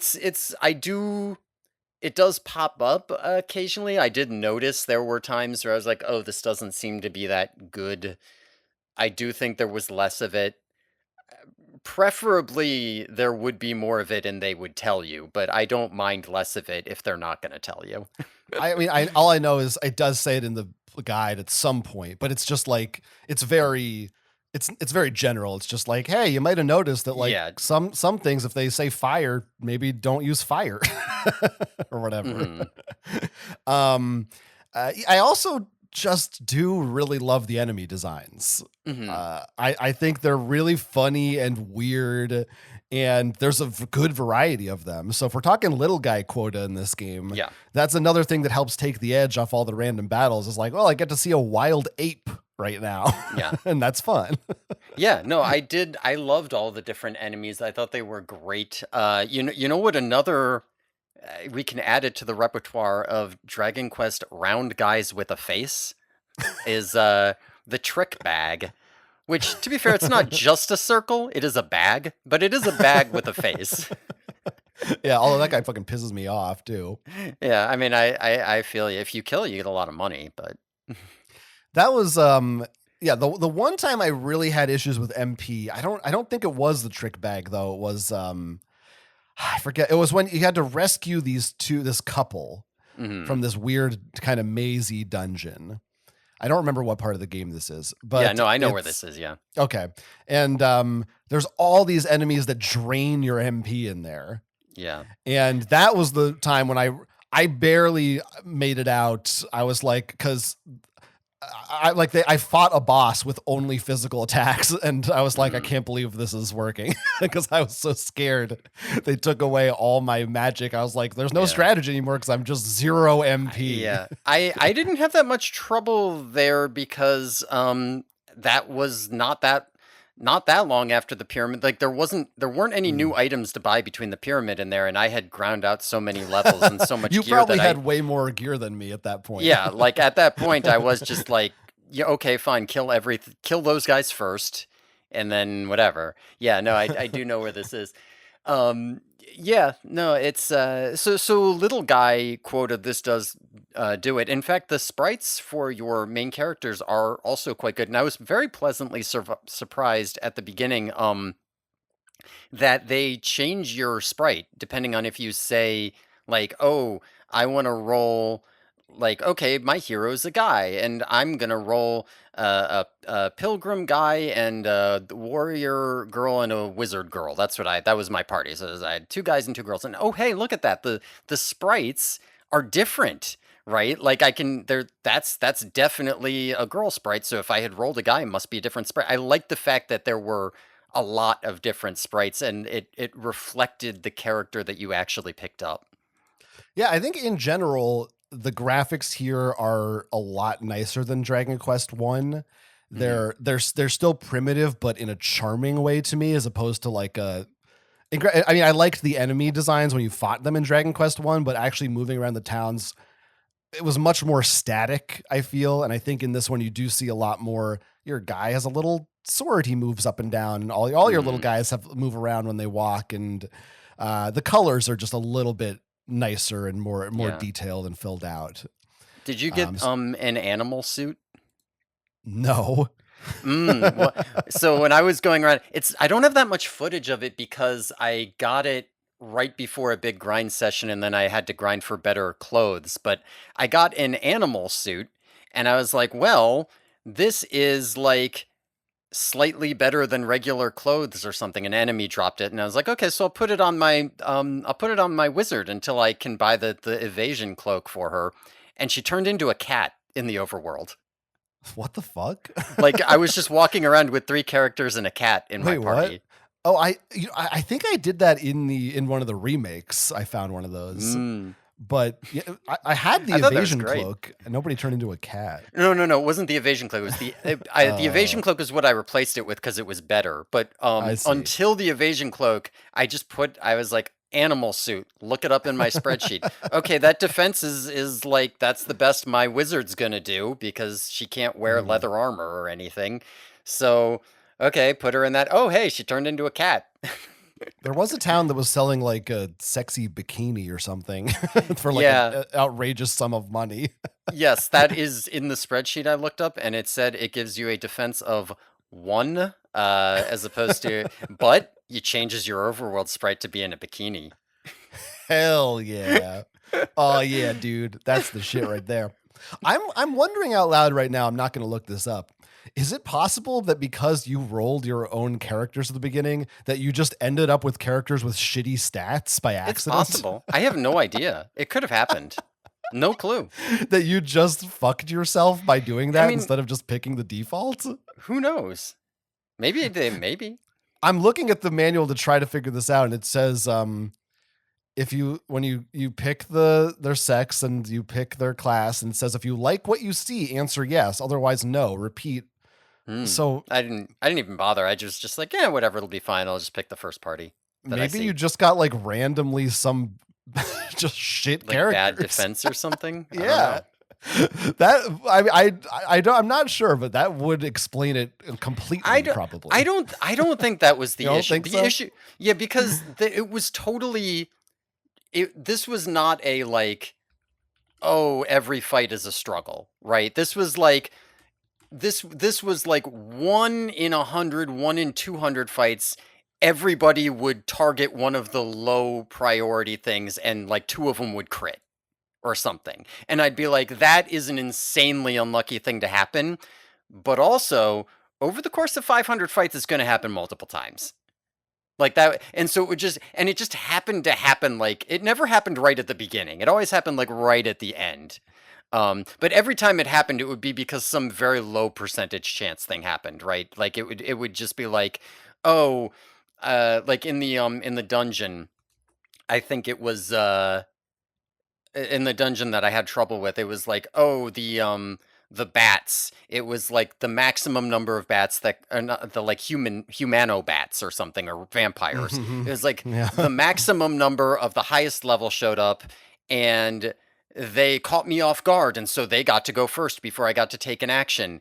And they and they could attack normally, or they could chant a spell, or they could use like Ice Bolt, which was the highest damage. And they all four selected Ice Bolt, and they selected all of them on my hero and my pilgrim, which were my only healers. And they did that like 2 turns in a row, and just boom, boom, boom, dead. Right? What are the chances of that happening? Probably less than 1%. But again, 500 fight battles, it's going to happen. I think you're cursed. Just in life.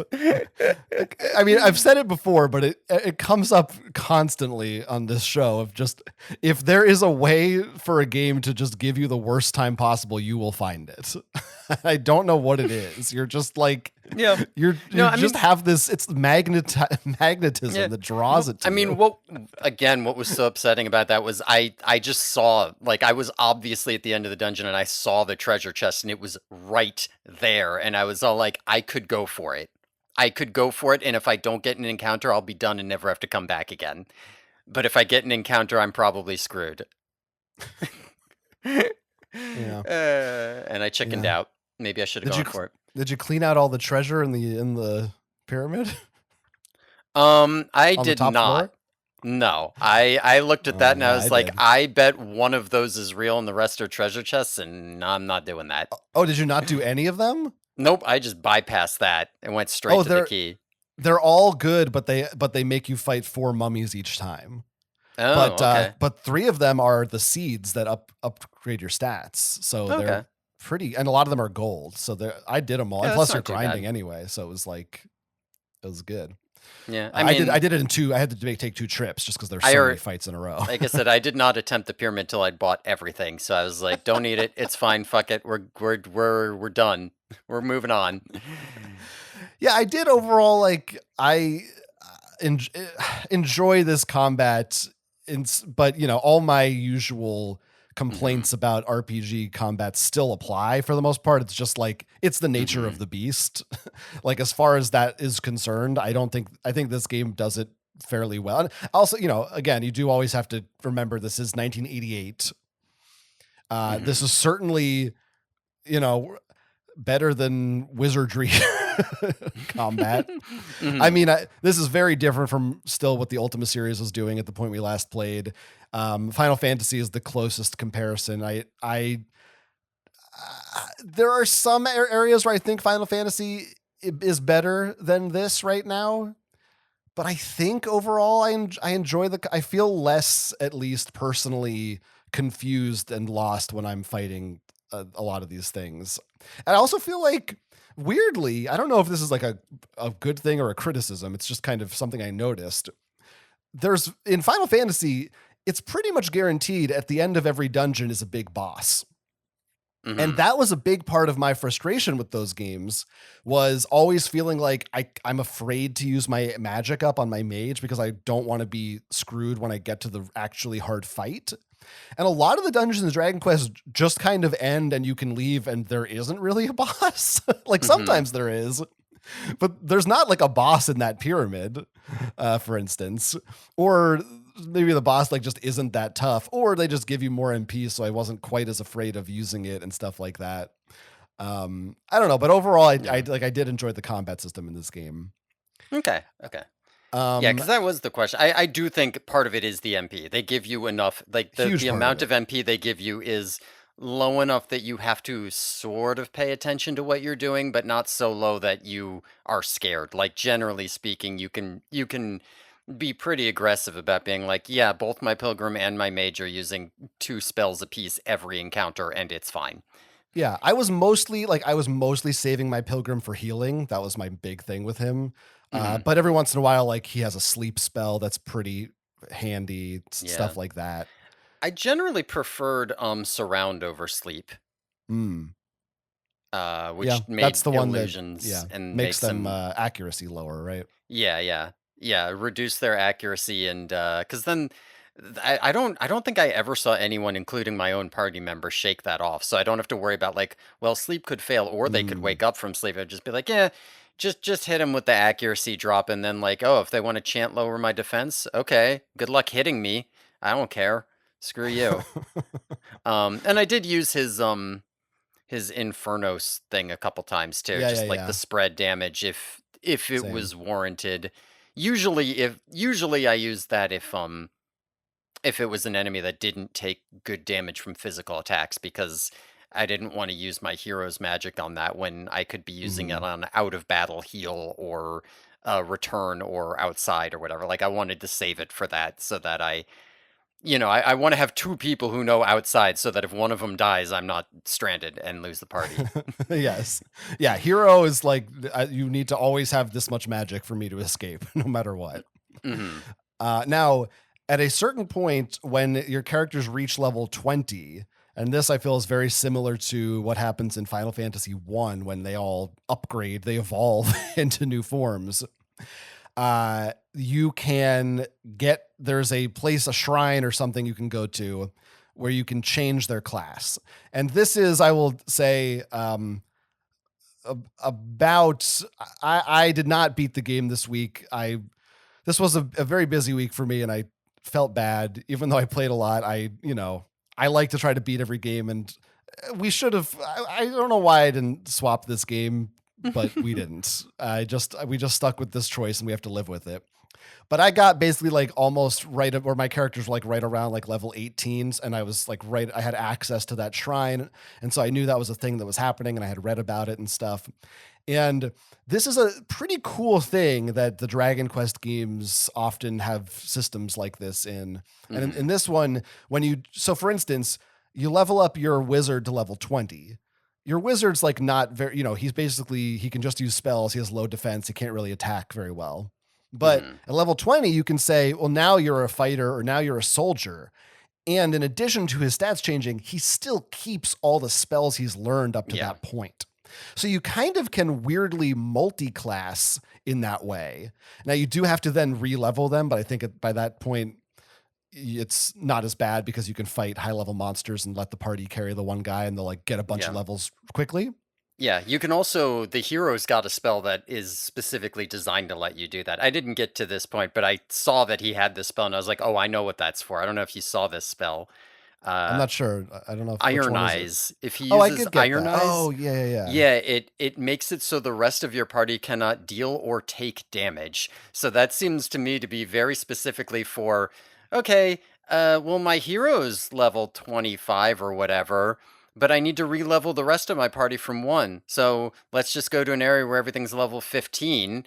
Iron Eyes, they can't die, and I'll just solo it. And hey, look at that, they're leveled up. That's what it felt like to me. I don't know. That was Did you for. try it? Because I did not try it because I didn't get to a point, but that was in my head immediate thought, like that's what that's for. Tried it one time not knowing what it did just to like find out. And it's possible that there's different ways to use it or something. I don't know. But I think what happened is the entire party just couldn't do anything for a round. They were just protected. And I don't think you could actually beat the enemy. I think it's just like, if you know that they're about to use a really big attack or something, you can block it. I think that's what it is. Because the spells also, I was like, I'm not gonna, so many of these, it's like it's not always clear what is happening with them. So I also did look at the spell list that tells you what they do. And that is what the description of Iron Eyes was. So I figured it was that, but yeah, that I did not do. I more just played that by ear as I went. It helps that I've played other Dragon Quest games where a lot of the spell names carry over. They still use heal more and stuff like that. Yeah. Ones. I mean, the stuff that's like that's heal pretty and obvious. heal more. Yeah, a lot of those are pretty obvious, but like, you don't know exactly what upper does or whatever. Yeah, like what is upper? Defense lowers the enemy's defense, doesn't increase your defense. Sap is what does sap? It lowers the defense of one enemy. It could have been a lot of things. Even that is surround. Yeah. So, like what expel, the thing that just makes them run, that could have been the anti-poison one for all I know. Right? Like it's hard to know. Yeah, that's true. It's something you kind of have to get your head around.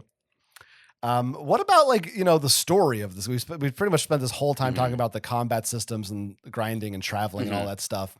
But to the extent that there is a story in this game, there isn't. Essentially, there's a big bad guy, go out and beat him. That's pretty much all it is. Yeah. But what I think is cool about this game and this series in general, I think they all or at least many of them roughly have this sort of an idea to them, is that each area you go to acts as its own little Yeah. vignette. It's almost episodic in I was nature. thinking the word vignette as well.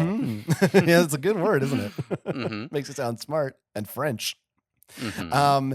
And that is another thing I do give props to, just these early games, at least Dragon Quest over Final Fantasy, because I feel like these towns are much more memorable to me than almost any of the ones in Final Fantasy 1 or 2, because they have very weird little things. There's a town where everybody is asleep and you have to find Yeah. the powder to wake them all up. There's a ghost town where everybody's dead, but at night they come back as ghosts. There's a town where you get to be the king. Mm-hmm. If you get back a crown, you can walk around and just look like a king.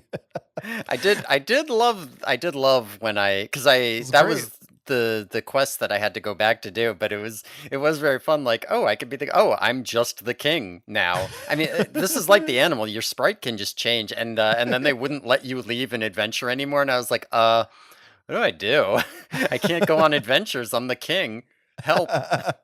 It's pretty hilarious. And so Mhm. to call what this game has a story might be overselling it. Mhm. I do like these cute little things. The dialogue it's dialogue, right? It's not just instructive. There is sometimes characters with actual quirks and funny lines. I don't know. How'd you feel about all that stuff? Yeah, like when you just said the story, I was gonna say like the story is almost non-existent unless it shows up at the end, and I just didn't get there. I Because think of it does a little bit do that too, but yeah. yeah, because it is just like, oh, there's an archfiend, he's bad. What did he even do? What does he even do? And I was gonna say, like, compared to like Final Fantasy 2, which I did feel like I was in the middle of a real story.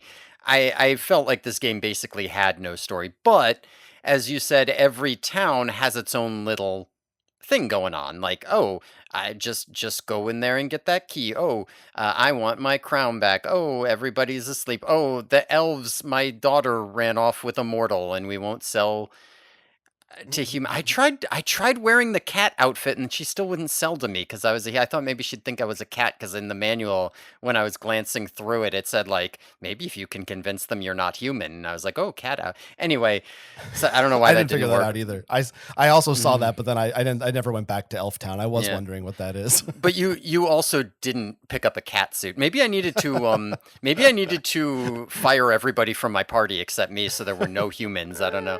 Um, there's a belly dancing town that comes Yeah. awake at night or whatever. There's all kinds of stuff, and I do think that what you said is like a a big deal. Like what makes these little vignettes so Oh, special isn't that they're like particularly good or interesting. It's that um they're they're very distinct. localized. Yes, they're very distinct and localized, and that gives each town a character in a way Mhm. that, yes, like I will, even if I don't quite remember these towns, I will be like, oh, that's the one that's supposed to be India because you have to go there for spices. And look, there's people washing their feet in the river. Oh, that's the one with Cleopatra, and Mhm. it's in the desert by the pyramid. Oh, that's the nightlife one. Ooh, that's where I get to be king. That's the sleepy one. That's whatever.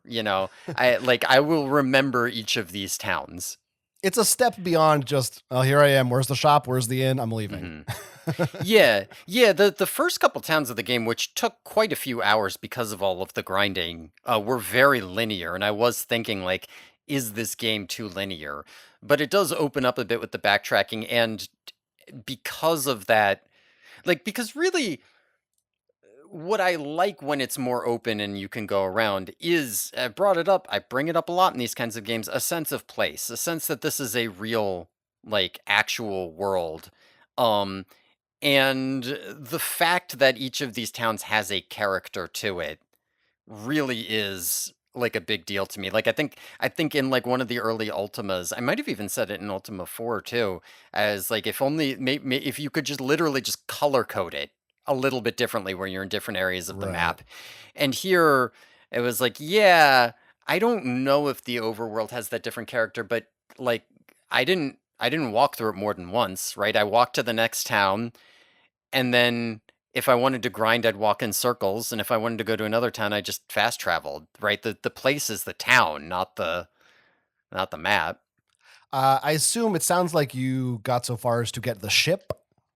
I did not quite get the ship. I was a little brief. I could tell that was coming up, but I was not quite there. Yeah, Just I mean, if you barely got the before that. pepper, that's all you got to do is go give it to him, and you get a ship. Yeah, no. I was at the town with the pepper, but I didn't get the pepper to bring it back yet. And that is the point. I went a little beyond that. I got one of the orbs that's like sort of your next big quest. I feel like that is the point where the game really becomes more like Dragon Quest 1 and more like Ultima, where now that you have the ship, you can travel around the ocean. And by the way, there are far fewer encounters in the water. There still are some, but way less than on land.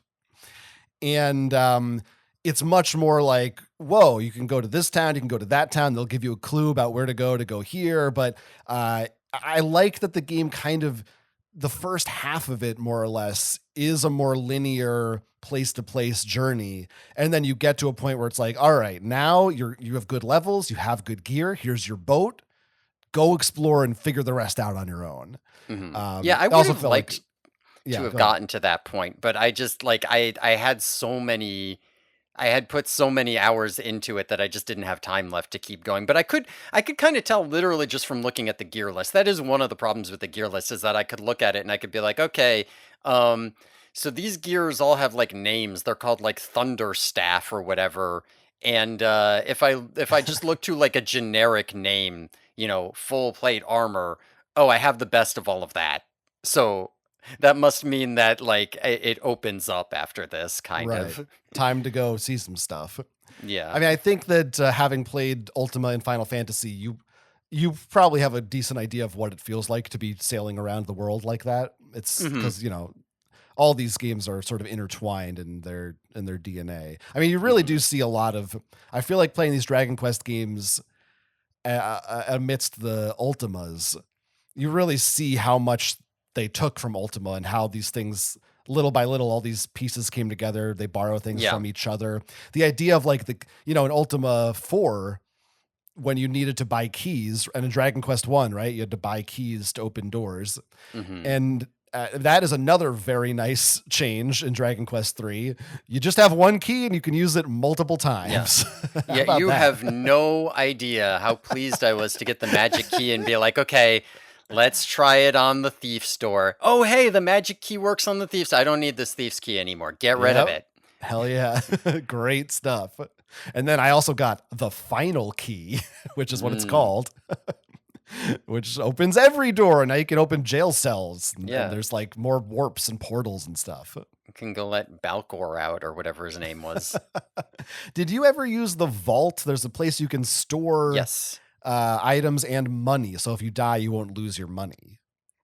I did not bother with money there. I could see that being useful in the like. I could imagine what like once you kind of get to the late game and you're zipping and teleporting around, and you've kind of bought all the gear, but you haven't made progress yet, which is about where I am. Like I could see getting to a point where I just say, let's just drop all my money off there because I don't. Up until this point, I don't want to drop off my money because I want to spend all of my money in between every quest I set out on. But yeah, like I could imagine that being useful. I did use it for items. I did not actually throw out the thief's key. I put it in the vault just in case I would need it. I stored the animal costume back at the vault because I didn't need it. It wasn't, but I was like, I could turn into a cat. Why would I get rid of this? And I think I stored some clothes that were like specific to a goof off and are hard to buy because I was like, what if 5 years down the line I decide to like play this all the way through and restart and go get a goof off? Whatever, it doesn't matter. Just put it in the vault. Yeah, I should have. I didn't even think about that. I had like fighter's clothes and I was like, I'm just selling this. I don't have a fighter. I'm not going to worry about this right now. Yeah, I mean, most of those you can like buy or are lower tier, right? It's just the goof off. I was like, fancy clothes. What else can the goof off wear? Nothing? Okay.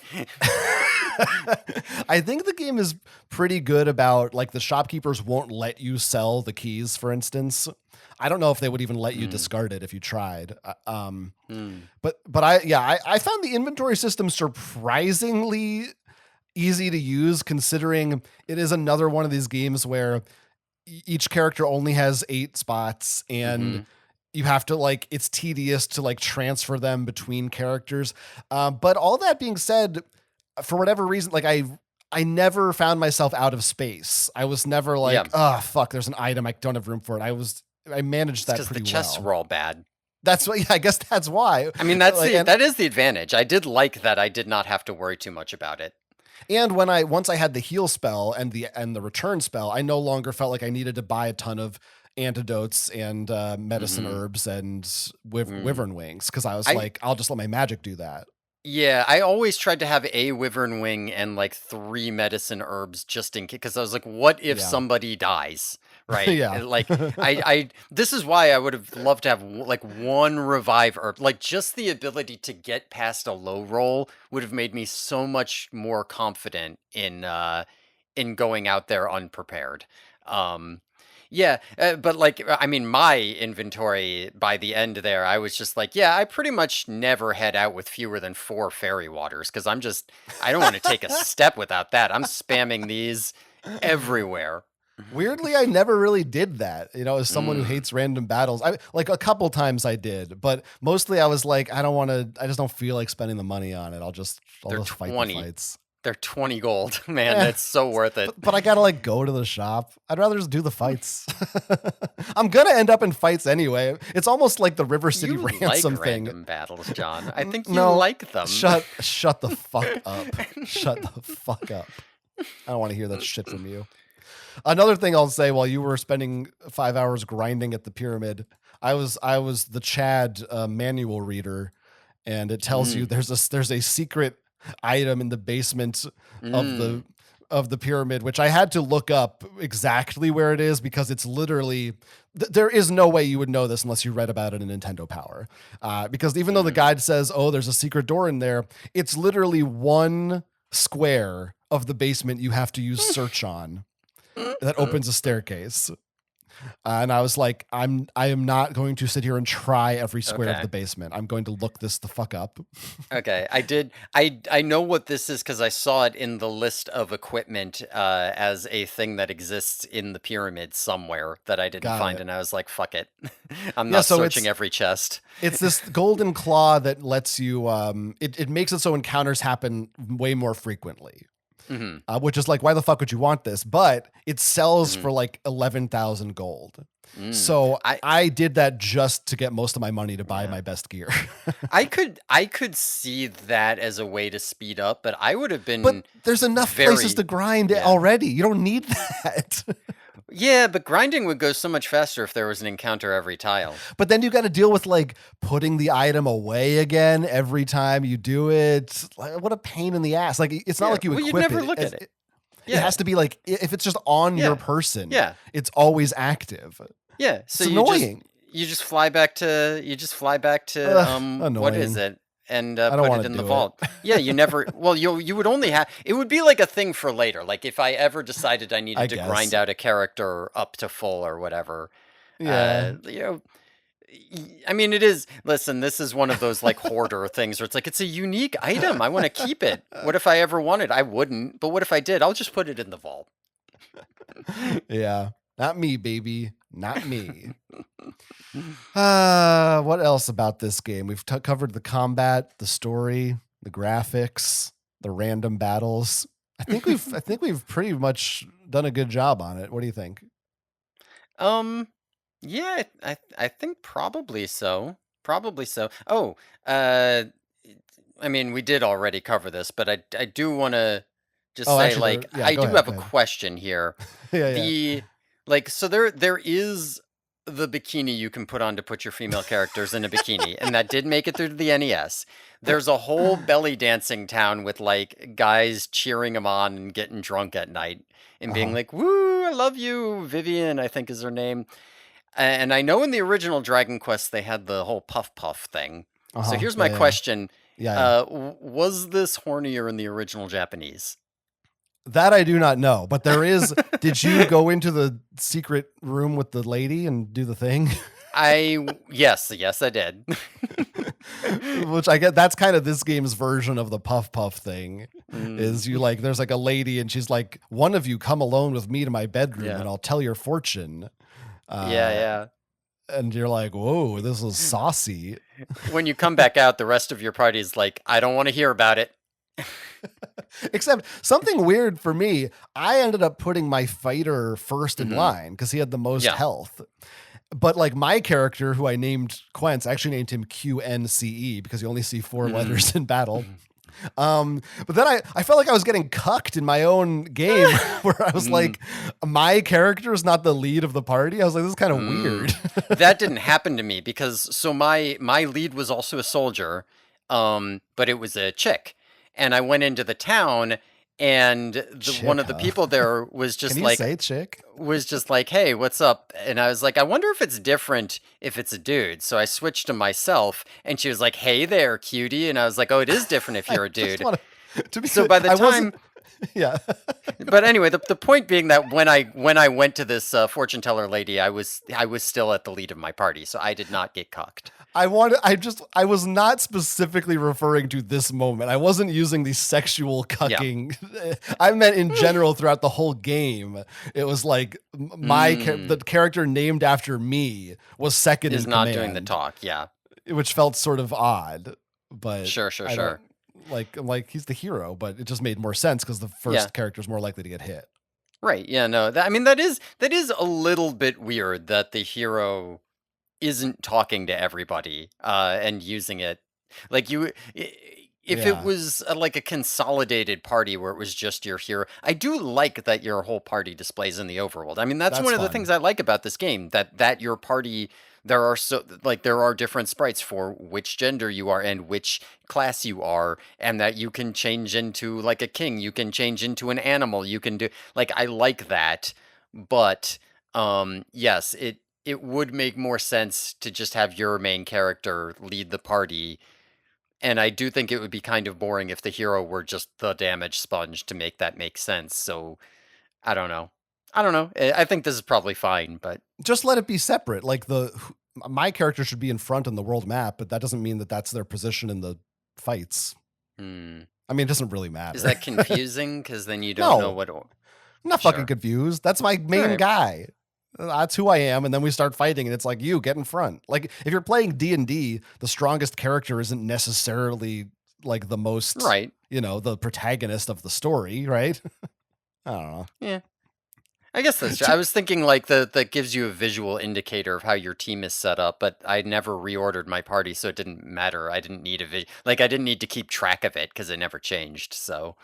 I did kind of dislike that I had 2 characters whose sprites were mostly blue next to each other. I felt like it didn't look as nice as having them split, but it worked for the makeup of my party. Two other quick things. Here's one that may help you that I did know about, but I will tell you I did not use it. You might accuse me of it. There is a well-known glitch in this game. At least I'm pretty sure it's a bug or a glitch that I don't know where. I'm pretty sure even the manual mentions it. Even though it seems to not be an intended aspect of the game. But if you have your character parry, which means they defend themselves and then that's their move for the round. But then if you cancel and go back and choose for them to either attack or do a spell, the game still thinks that they are parrying. And you can actually get the benefit of the defense boost and an attack without a penalty.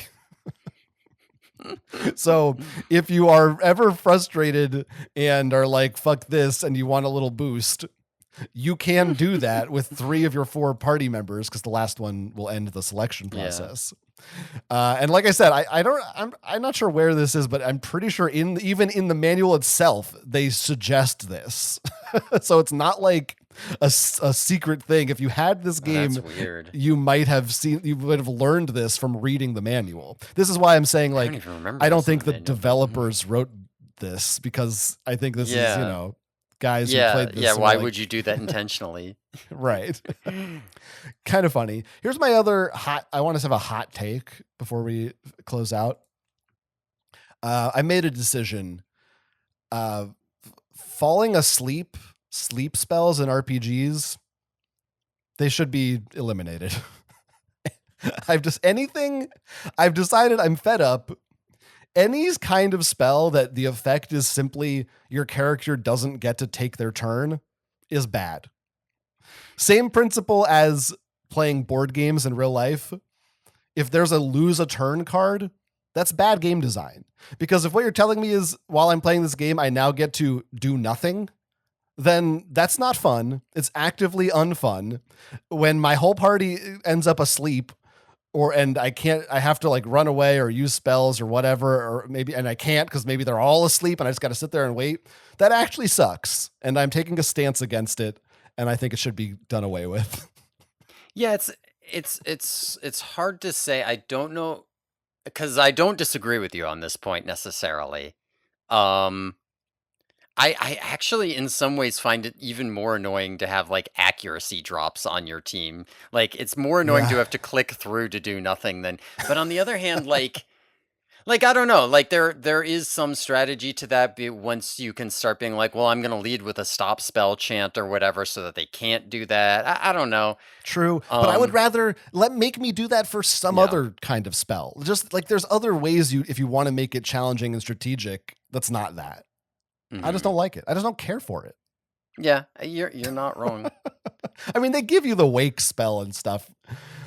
So it's like it's there, but I feel like half the time it's better to just, and maybe I'm just wrong about this. I'm just impatient. At least some of the time I'd rather just fight the enemy than like, unless it's a boss fight. I'm like, it'll be faster for me to just kill this guy and leave than to mess around with sleeping spells. And then next turn, they're just going to put me to sleep again. Yeah, I It's mean, just annoying. I guess the real thing is that it wasn't that bad in this game because you do wake up. Like, the real problem is when it's like statuses that can't just change, right? Like the real issue was in Final Fantasy, where you'd show up and it would just be like, "Oh, these things can petrify you, and if you're petrified, you can't act until someone Yeah, unpetrifies you." And what if they just happen to all petrify your whole team before you move? Oh, well, then you died. that's what happened to Does me in Final Fantasy 2. The final boss, the final dungeon, mm. most of my team was petrified and I still made it through somehow.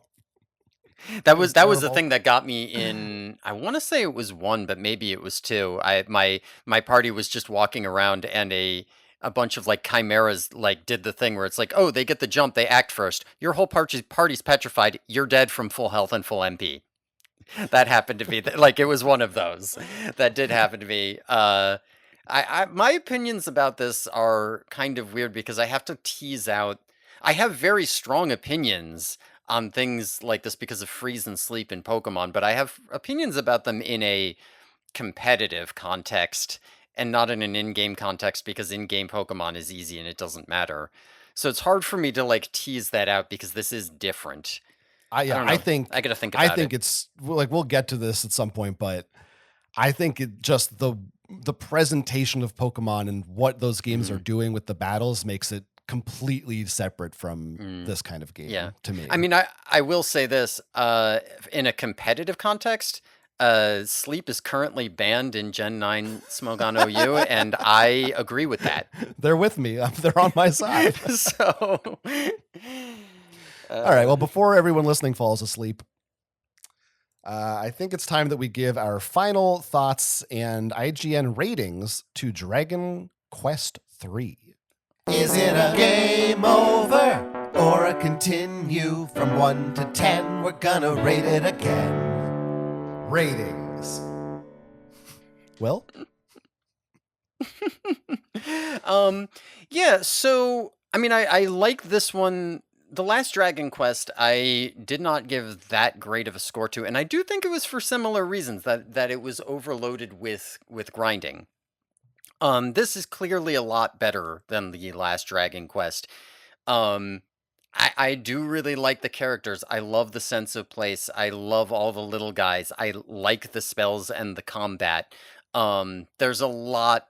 I honestly do generally like the dungeons as well. Um, I do think that uh, the encounter rate is too high. I feel like you need to grind more than you should need to in order. Like you should not need to have you should be able to have like very subpar gear and still get through. Um, I think that uh, let's see, and I actually do get kind of annoyed at how slow you walk, even in town. I think this game could really Which we in uh, Final Fantasy 2 actually we used a fan made mod to add a run button. yeah, I think this could use a run button for sure. So you can get to that next fight in one step faster. Sorry, go on. Yeah, and I also do think that the music could get a little bland after a while. It's not bad, but there aren't that many tracks and they aren't great, which when you have this many hours with this much the same, you kind of need to be great. So there's a lot of things. I guess really what it is about this game is that I really kind of love everything about this game other than the experience of playing it. Like I like I love the places. I think I like the places. Maybe not the map because it's just Earth and Earth sucks, but the individual places I think I like better than Final Fantasy. A lot of the character designs, like just in terms of sprites, I like better, and the things you can do to manipulate them, I like better than Final Fantasy. The combat system is on par with that in terms of how much I enjoy the magic, but it can be such a slog to actually play through.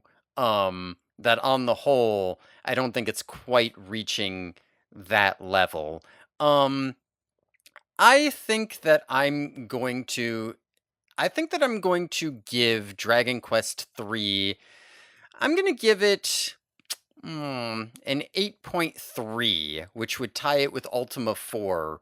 There are some things aesthetically about it that I like a lot more than Ultima 4, and there are a lot of things I like a lot less than Ultima 4. I'm going to say it all evens out in the middle, but it's a high variance game on how I feel about it. That is way higher than I thought you were going to give it. I'm Yeah. really surprised. Yeah, no, I listen, I had to moan and whine and complain this whole time about all the bad things, but like I said, I really do.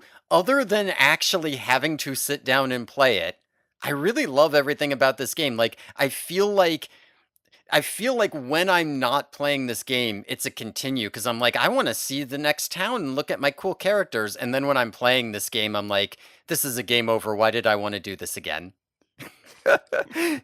Like I wonder if I would have rated it a lot lower if I had been asked to rate it immediately after the last time I turned it off and not after having a 2-hour discussion about it in the abstract. I don't know, but I'm going to rate it high. I like it in theory I like it. Wow. Yeah, that's 2 points lower than the two Final Fantasy games for you, and a full point three higher than, or even 0.4 higher than you rated the first Dragon Quest. So pretty. Yeah, Pretty I good. definitely feel better about it than with the rating I gave to the last Dragon Quest. And like I said, I don't remember the first Dragon Quest that well, so that's probably why. That's probably related to it getting a low score. I will remember this one, I'm sure. By the way, having recently rewatched the Austin Powers movies, every time in every episode that you use the phrase "on the whole," I think of Dr. Evil saying that Preparation H feels good on the whole. Just wanted you to know that. Okay, that's good. Every Now time. everybody knows that. Yeah, well, now you're never going to be able to say it again without also thinking about that. All right. I pretty much agree with your overall assessment. The way that I would phrase my opinion about Dragon Quest III is that it is greater than the sum of its parts. It's for all these gripes that we have, and I certainly have, about there's just so much random battling, and it is just so tedious. But there's something about all these RPGs, and I'm mainly thinking of Final Fantasy 1 and 2, although obviously Ultima had tons of influence on the design of this game. It ultimately moves more towards the direction that Final Fantasy is going in. It's more linear. The combat is more similar to that and all this stuff. Um, I've completely lost track of what I was saying, but it's there's something about playing these RPGs that's I don't know. It's almost like Stockholm syndrome for me, honestly, where I just kind of get lost as I'm playing them in this loop of being mad as I'm playing it, but at the same time, when I get that level up, woo, I leveled up. Yay! This is good. Or like, oh fuck, I hate this grinding. It's so boring. I have money. I got a thing. Now I can grind more. Yay! It's a very weird, Stockholm Syndrome is the best way I can think of to describe it. That kind of makes me like these games in spite of everything they are doing to me. A lot of it in Dragon Quest's case does go towards the charm of the graphics and the character designs. And you do have to look back at 1988 and give them some credit of advancing the genre forward in some ways. And like we said, in many ways, even more user-friendly than anything else had been at that point. The fast travel alone is tremendous. All this stuff is a lot of fun. It is, at the end of the day, at least for me, when I first started playing, was like, yeah, it's, this is an 80s RPG. This is pretty much, we kind of know how these go at this point. And they all kind of annoy me to different extents. I definitely think this is obviously an improvement over the first Dragon Quest. And I would say I did find this personally less annoying than Final Fantasy 1 and 2. It doesn't reach the same heights as Final Fantasy 2 does in terms of the story. It's not as ambitious as that. And it's also not introducing as much novelty as Ultima 4 was. So I'm really struggling with where to put this. I really did not expect you to go as high as you did at all. I thought you would be much cooler on this game than I was. And in some ways I was kind of right, but I think for the props that I have to give it for what it was doing at the time and for everything it establishes for this series going forward, and having played the remakes and some other Dragon Quest stuff and having kind of an appreciation for this world, I'm going to give it a flat 8, an 8.0. That's really high for you for an RPG. I think. Yeah. Let's see. Yeah, it's higher than I gave both of the first two Final Fantasies. Yeah. But lower than you gave either of the first two Final Fantasies. Right. Yeah, but in the context of you don't like these games, I do like these kinds of games in general. Yeah, right? You know what? 7.9. You're right, 7.9. Whatever you're feeling. Whatever you're right. feeling, it's up to you. No, you're right. You're 100% right. 8 is too high. It's a 7.9. Dragon Quest is the only RPG we've played that I rated higher than you is the first Dragon Quest, which is only by 0.1. So I do think there is something about these games that resonates with me more than the other ones. I think it's just the charm of, I honestly think so much of it just comes from, for the amount of time I got to spend in these worlds grinding, I just find them more pleasant to be in than I do the other games. Yeah, I mean, part of why this is so high for me is that, I know that, if you ask me, what are some of the specific things you did in the original Final Fantasy, I'll kind of get them jumbled up. Was that in this game? Was that in this game? I kind of remember that sprite. Oh, what was that spell like? What did I do here? But in this, I will remember Dragon Quest 3. Oh yeah, that was the one where I got to be the king, right? Oh, that's the one where I turned into a cat when I put on a suit, right? I will remember each of these locations fairly well in a way that I probably will forget the pain of grinding going out, and I know that's true. And the game has given me that in a way that a lot of these other RPGs aren't quite matching for me. So yeah, it's a game of highs and lows. I also think the point where I got to in the game, I just got a good enough taste of what things are like past once you get the ship. And I think the world opens up.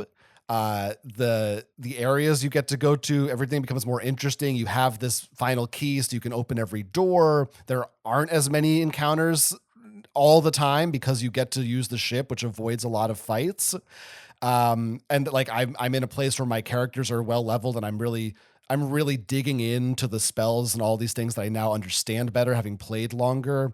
So I do feel like uh, I like hit a point where I'm like, I can see the light at the end of this tunnel. And I think if you do just kind of have to get far enough in this game, and that both your and my scores might go even higher if we played it all the way to the end.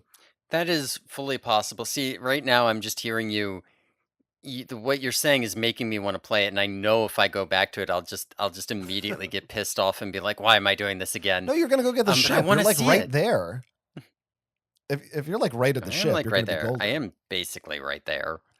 Um, for me, the only reason I'm not sure if this is a continue versus a game over is because there is something compelling about it that I'm like, I do want to complete it and see more of it.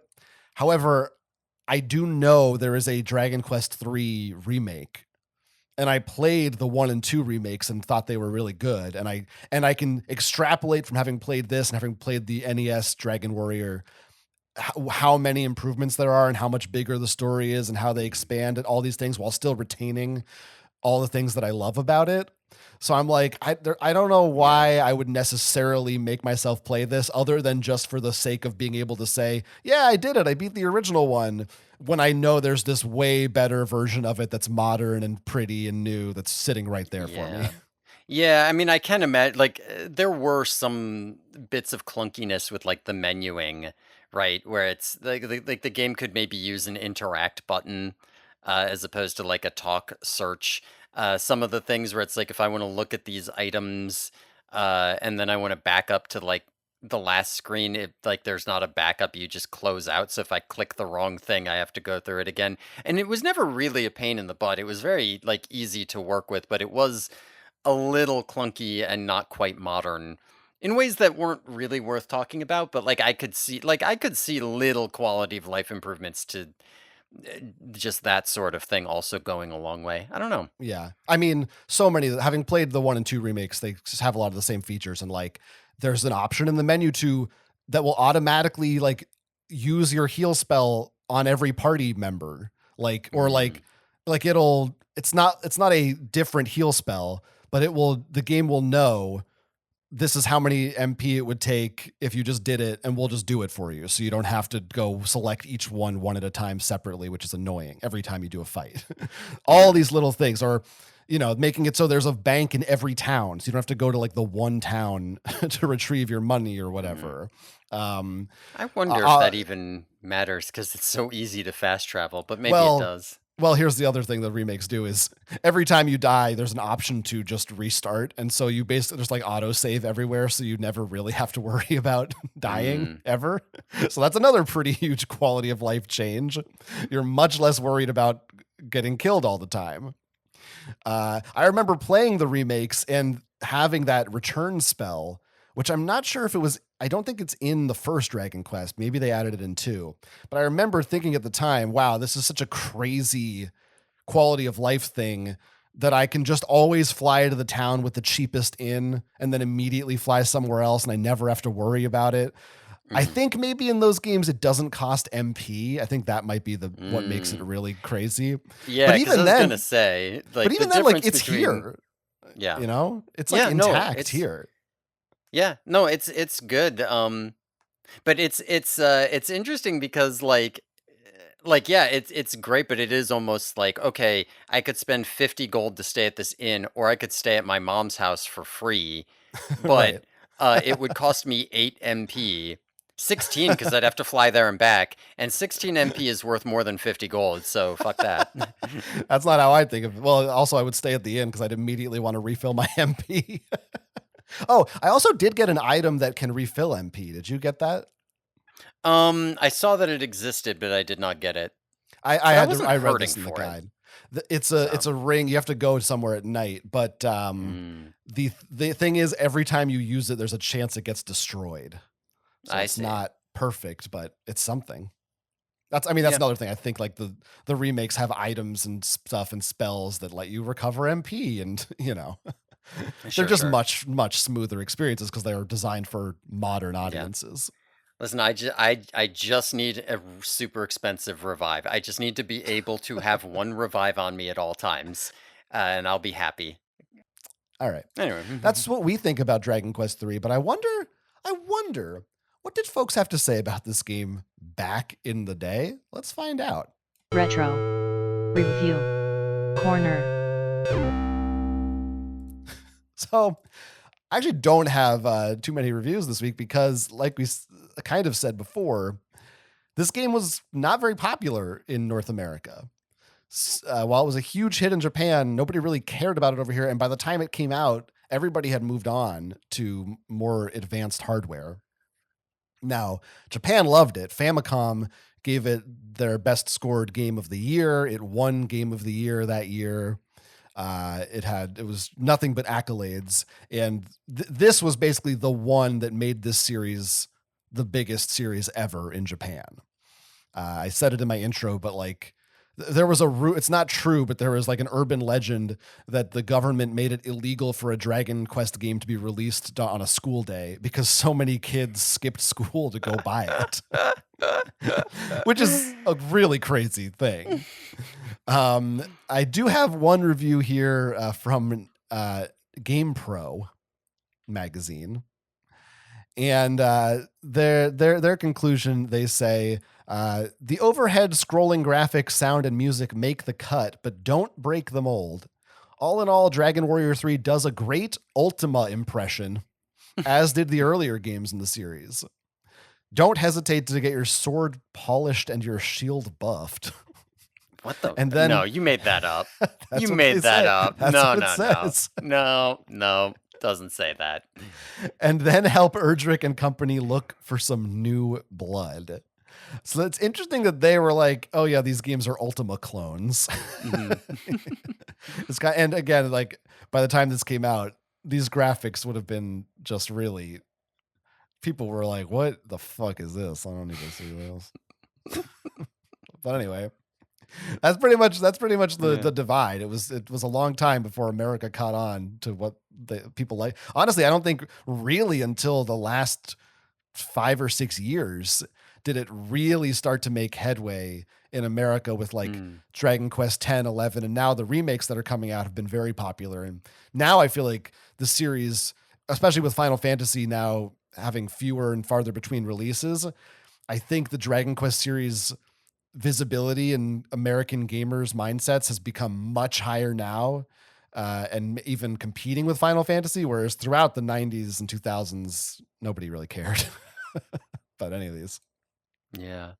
Actually, I have a question. I think near the top of this episode, you said that we might talk about Dragon Quest 2 or something, like because we skipped that one. Is that What a that worth great bringing up now? question. I think it is worth bringing up, but you know what? To do so, I think we might as well step into our next segment because it's time this week for an MMO. Whoa. Okay. Massive mail opening. Whoa. That's right. That's our first stinger for a massive one. It's a massive mail opening this week. And we have a few emails and comments to read through, beginning with one that is specifically about Dragon Quest. That's right. Someone wrote in it pre the episode to get this in to be topical. This comes from Nick and Wolf, which is, I am told, one person. Huh. Okay. Nick and Wolf writes, "Hello. My friend turned me on to your pod. I'm rushing through to catch up and then get yerky with it. But that same friend said you are skipping DQ2, not to be confused with the sequel to Dairy Queen, for DQ3, which should be confused as the final iteration of Dairy Queen. I didn't write this, folks. I'm just reading it. I don't know what the fuck's going on. I mean, now I want ice cream, but they continue. To fully understand the careful evolution of Dragon Quest, you gotta play 1, 2, 3, and 4. Then you can skip around and stop giving a shit. 1 has 1v1 combat with a single baddie and single protagonist. 2 introduces party members and groups of monsters. 3 introduces customizable party members. 4 begins the modern methodology of having unique stories with pre-made characters, and sometimes you can choose classes. You just gotta go through all of them, especially if you fucked up and played FF2.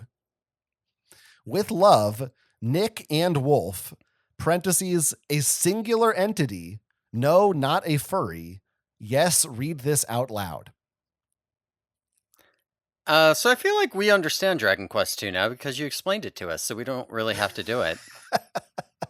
Like, there you go. That's the evolution. I get it. So Evolved. I'll just give my reasoning for why we jumped to Dragon Quest III. Mm-hmm. Partially it is because we have played between the Final Fantasies and the Ultimas and Wizardry and the first Dragon Quest. I feel like we have done our fair share of these very old school role-playing games. And from what I have read, and I have played the remake of 2, so I am more or less familiar with how it goes, and I know that's the one that introduces party members and stuff. But from what I have read about the original Dragon Quest 2 is that it is one of the most difficult and most grindy ones, if not the most of those in the entire series. And based on, and this is after the fact that I learned this, to be fair, it wasn't part of my initial reasoning, but based on how much we complained about that in this episode, I feel like we just have experienced this enough that I don't think it would be a service to either us or our listeners to have to devote an entire extra week to us bitching and moaning about grinding. Yeah, like it's I think one of the things about these RPGs is that we do, some of these I do try to start a little bit early. I didn't really get that much early in with this week because it was kind of busy the week before.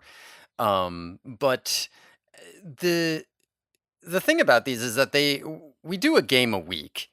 And generally speaking, I think very few people would sit down to play one of these games and beat it in a week. Like, I think that's true for a lot of games, but I think that's particularly true for these, like, how long to beat 30-hour RPGs, right? Which, I generally double that time for how long I expect it to take me to beat. So, like, they can be kind of exhausting because so much of that time is often also just grinding, right? So it's like, okay, you can kind of overlap it with other stuff, but it's like, okay, I know I'm going to need to like put aside a bunch of time to play, and I know that a lot of that time is just going to be busy work.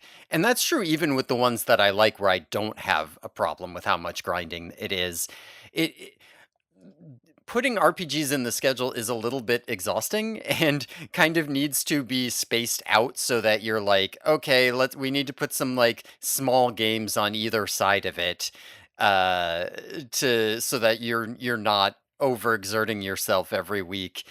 And so it feels like with RPGs, they either need to be like very culturally important, like, oh, Dragon Quest 3, that's one of the ones you might have heard of, even if you don't play Dragon Quest, or they need to be like super important to the development of RPGs in general, where it's like, this was revolutionary, not for Dragon Quest, but for, Final Fantasy, even though it's a totally different franchise.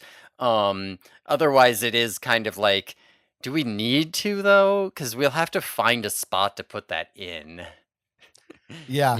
Yeah. I mean, yeah, that's the thing. I think we played the first one because it's the first one. And then we played 3 because it's like the first huge one. And then 2 is just kind of like, in there as this, to me, like an awkward middle child. Now, to me, it's very analogous to what we did with Ultima.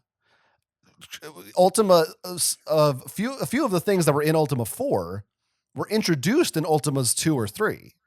So we didn't see the first instance of them, but we got to see them and still talk about them in sort of their more, well-honed forms in Ultima 4. Mhm. And I don't think we needed to see the every little step along the way necessarily in that case. And I think that's true for Dragon Quest, where it's like, sure, we could have talked about it. We would have said, oh, wow, party members. And then next time we would talk about, oh, wow, customization. But I think we got to do all that in this episode without really missing anything. Yeah, I mean, like, it's not like I did that much with customization with rolling the characters anyway. Because I Yeah. didn't actually, I just took the first thing that showed up. But yeah, that is.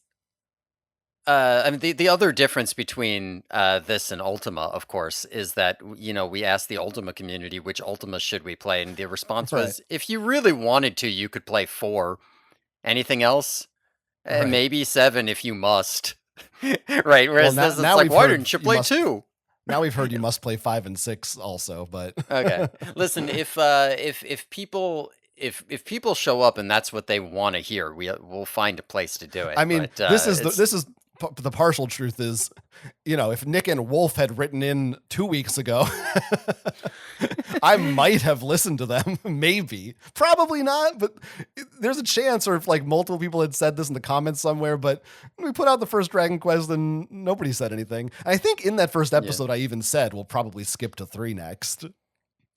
So we didn't hear anything, so we just went ahead with it. Now, here's where I'll admit that I am a hypocrite, because you could probably make the same argument about Final Fantasy 2, that you could maybe skip that or even skip 3 and like just go to 4. But that is my own bias, because I personally I like had a mission where I'd never played those games and I just wanted to play them all. Yeah, you don't have a mission to play every Dragon Quest. You have a mission to Right. play every Final Fantasy. So there Even you go. though I've, have mixed feelings about those games, I have enjoyed the experience and I'm excited to just like see everyone and how they evolve, which is, maybe you would feel that way about Dragon Quest in every game as well. And that's totally valid. I also think Final Fantasy 2 is particularly so weird that it made it worth discussing. Whereas I think Dragon Quest 2 is more of just, it's Dragon Quest 1, but like with, a little bit more stuff. It's not like, it doesn't have like Final Fantasy 2's some really crazy experience system or whatever. Yeah, no, I can see in Dragon Quest 3 that like, oh, this is like Dragon Quest, but it's kind of more like Final Fantasy and Ultima, but it's actually, it's not so much that it's becoming them, and more that like everybody's kind of becoming the same as we all figure out how things should be done. Like we started at all these different points and we've sort of coalesced on, oh, this is what a good RPG looks like. And so it is interesting to see it from that direction, for sure. Yeah. It's one of those things. It's just the way it worked out. And like, it's hard because there's so many games I want to fit into this show. And it's really a challenge with games like this that have so many entries in them, when I want to do new games, but I also want to build up with old series, and you can only fit so many things in everywhere. And so you just got to make sacrifices someplace. You gotta.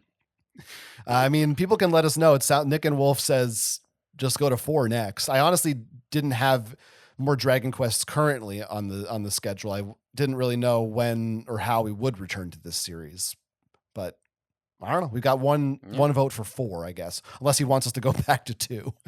If you're a Dragon Quester, let us know what we should do. Now, in the lore of the series, like I said, 3 is first chronologically, and I actually didn't do this, but the new remakes that came out are really positioned in such a way that they kind of want you to play 3 first, because the story actually continues into 1 and 2 in a way. So arguably, like, makes more sense to skip 2 and play it later. We were right and you were wrong. Even I didn't do that, though. We also played 1, then 3. It doesn't really make sense what we did. So I'm sorry, Nick and Wolf. I'm sorry that this happened to you. But sometimes that's how it's going to go with the games that we pick. It's just how it is. I don't know what to tell you. But thanks for listening to the show. You sound like a fun weirdo. Let's see. We've also got some general comments here. In our awards episode, someone named Jill Bollinger agreed with me and said they also had the song from Super Mario World stuck in their head for decades.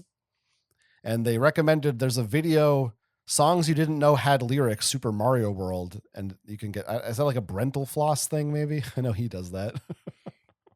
I don't know. Just thought Like it was a fun little official shout lyrics? out. No. It's like, I think it's like a joke Oh. video or someone made Oh, lyrics well, to that it. sucks. Yeah. Last week we played River City Ransom, and a few people had thoughts about that. Someone whose name is just a bunch of fucking consonants. Maybe I'm being racist right now, and this is a real name, but I don't think it is. So I can't even try to pronounce this. Yeah, don't say it or you'll get called out when it turns out it is. But you know who you are if you're listening. They said, when I was a kid, me and a buddy loved this game so much that we figured it out on our own gradually. Once we figured out that the books were worth it and that you actually have to use them in your inventory, it was over. Still one of my favorite games from back then. Steve P concurs and said, I played the absolute hell out of this game. Whoa. So people agreeing with us on River City Ransom and having fun and talking about their childhood experiences, including Solomon's Still the Best chiming in, who says, loving season 3 so far. Never played River City Ransom when I was a kid. I only got to know it through the harder, better, faster, stronger animation on Newgrounds. Remember that? I don't. Do you remember that? I don't think I do. I wonder if I would remember it if I saw it. Yeah. I'll look it up. Yeah. I remember that song. I remember Newgrounds. Also says, while normies were watching the World Cup, I got to watch this year's true David and Goliath matchup, Will versus Super Mario Bros. And it was the best 3 hours of my life. Congratulations on graduating boot camp, Will. Thank you, Solomon's Still the Best. It's I a didn't little even- were you- confusing to me because there are multiple Solomons in the usernames that follow me. So I always have to be like, wait, is that the Solomon who is in the chat? Or Yeah, Solomon Still the Best is a different person from John Solomon, who's another one of our commenters. who might be a different person than Bomb Solomon? No, shows- that's who has the been- same person. That That's is John person. Solomon. Okay. Yeah. Okay. Don't worry, I'm keeping track of it all over here. Thank you. Easier for me because I'm actually looking at their names. Right. Yeah. I didn't realize, were you streaming directly against the World Cup on Saturday? Was pretty I? funny. I mean, that would explain says, why while you brought it normies- up during the stream.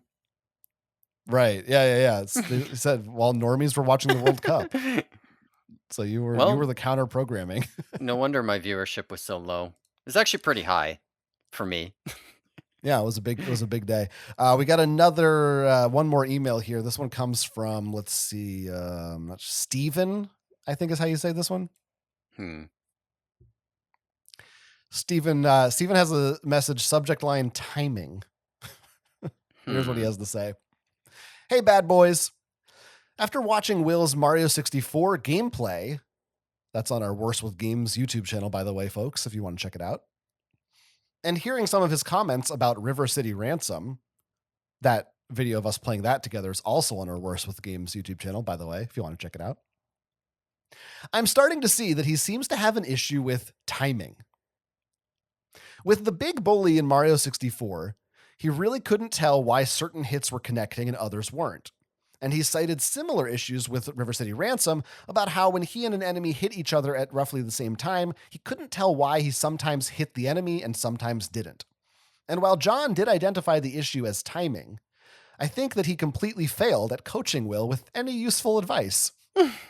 So despite how frustrating it was to watch him repeatedly lose to the bully, I also understand why he couldn't make progress. Also, it's just not true that he never has to do this again. There are more big bully stars in other areas, so him wanting to understand what he did and how he did it is totally natural. He continues, Will seems otherwise pretty decent at navigating 3D spaces, so while I'm optimistic for his ability to progress further in non-platforming 3D games, except Resident Evil where he might genuinely not be able to make it out of the first room, I do worry that this timing issue could persist. It's all about understanding the 3 components of an attack: the startup, the hit, and the recovery. Even an attack as simple as Mario's punch has a gap between when you hit the button and when it actually harms an enemy. And mashing the button to do Mario's 3-hit combo also has downtime between the attacks, and getting hit during that downtime is probably also contributing to his feeling that he doesn't understand why he's getting hit. John is right that at a certain point, nailing the timing on these things needs to become intuitive, but that means that Will needs to go through a period where it's not intuitive in order to build that intuition. Maybe that will be something to incorporate into future boot camp streams. Keep up the good work, Steven. What do you think? There were 2 things I was going to say. I only remember one. So the thing about timing on this is that I do 100% agree on this, and it is I mean, part of it is a thumbs thing, and part of it is a visual thing. So also in the Mario 64 stream when I was fighting Bowser, we had a whole big long argument about lining up the thing with Bowser with the bomb and when to let him go. And the biggest problem that I had was getting the timing right. Like, I knew when he was lined up, but like timing it to that was wrong. Or like my timing to it was wrong. And the way that I hit it, I didn't say it at the time because I was arguing with you, was Don't recall. I stopped looking at Bowser and started using an audio cue. So I started, instead of saying like, I need to hit it when Bowser is lined up, I instead said, I'm going to watch a couple cycles of when Bowser's lined up, and I notice he's always lined up at the same point during the whoosh sound effect. So I'll hit it at the whoosh sound effect and not when he's lined up. And that just worked first try. And I think this is a thing that has popped up before. I think it's definitely like a eye coordination, hand-eye coordination thing where I have no problem with the timing whatsoever if I'm doing audio cues or if I'm doing like rhythms that I can sync to audio. But if I have to look at what something is doing and time it based on the visual, it's really hard. Like even just in Super Mario, okay, well there's a Koopa paratrooper who's just jumping, and I need to jump like over him and not into him. It's like hard to do that and not just accidentally do it at the wrong point. And I think a large part of it is like something about the timing on visuals just doesn't click with my brain the way that timing for audio does. Another thing is probably thumbs. It's harder for me to determine how much of this is true in these particular games, but I do know that in the past, I have done a decent number of rhythm games using like a keyboard and index fingers, and I've done them using my feet. And I know that back when in like high school, when I would play DDR, if I would try to use my thumbs on a controller as opposed to my feet on a pad, immediately could not hit timings to save my life because my thumbs are so clumsy. They don't have like dexterity to them. So I think part of it is that there's some hand-eye coordination or just eyeball coordination thing. And another part of it is that like I don't have a good, like when my thumb hits the button, if you were to ask me, when did you actually hit that with your thumb? I don't know, because my thumb's just like a big lump of meat attached to my hand. That's why we call you old clumsy thumbsy. That's good. I like that. Yeah, I was going to say one thing in the big bully example is I do think there is a slight audio clue that maybe you could, if you caught it, it would help you figure that out. Now, I mean, I It's not, I don't know that's not something I consciously do. And you giving that example of the Bowser throw, I've said this in our Mario 64 episode. I cannot do that timing either. Mhm. I have no idea how to do it. Like I said, I have Do to you do use it like a with the different. whoosh or No, or I mean, have. okay, so it's just a bit okay. I definitely, at least again, not consciously. I don't think so. I think I'm purely visual. But like I said, in the episode, I just get him as close as possible to the bomb so that that's much easier to, I don't have to swing him as fast so that I don't have to worry about it. But like in the last fight, I couldn't do that. I just did it 100 times until it worked. Mhm. So and in that last fight, I think the bombs are also farther away from you. So I wonder if it will be harder because I just don't, I don't have a whoosh sense. That might be Yeah. something that you can unlock as a superpower. Yeah, but I can't. it is a thing I should be trying to be more aware of is like how much can I like lean on audio cues? Like even just can I like imagine a sound in my head at the same point in this pattern visually so that I can react to my head and not the visuals. I don't know. It's something I should be trying to lean on more because like I don't actually maybe I just got lucky, but like the first time I tried the whoosh method, it did just work with Bowser. I would love to see if you could repeat it. Yeah, if it's Yeah, if it'd it's be consistent. interesting. But yeah, I mean, it's also, I mean, when you're playing it with me, like the audio is a lot lower and you're listening to me and talking to me at the Right. same time. So it's hard to really focus on that the entire way.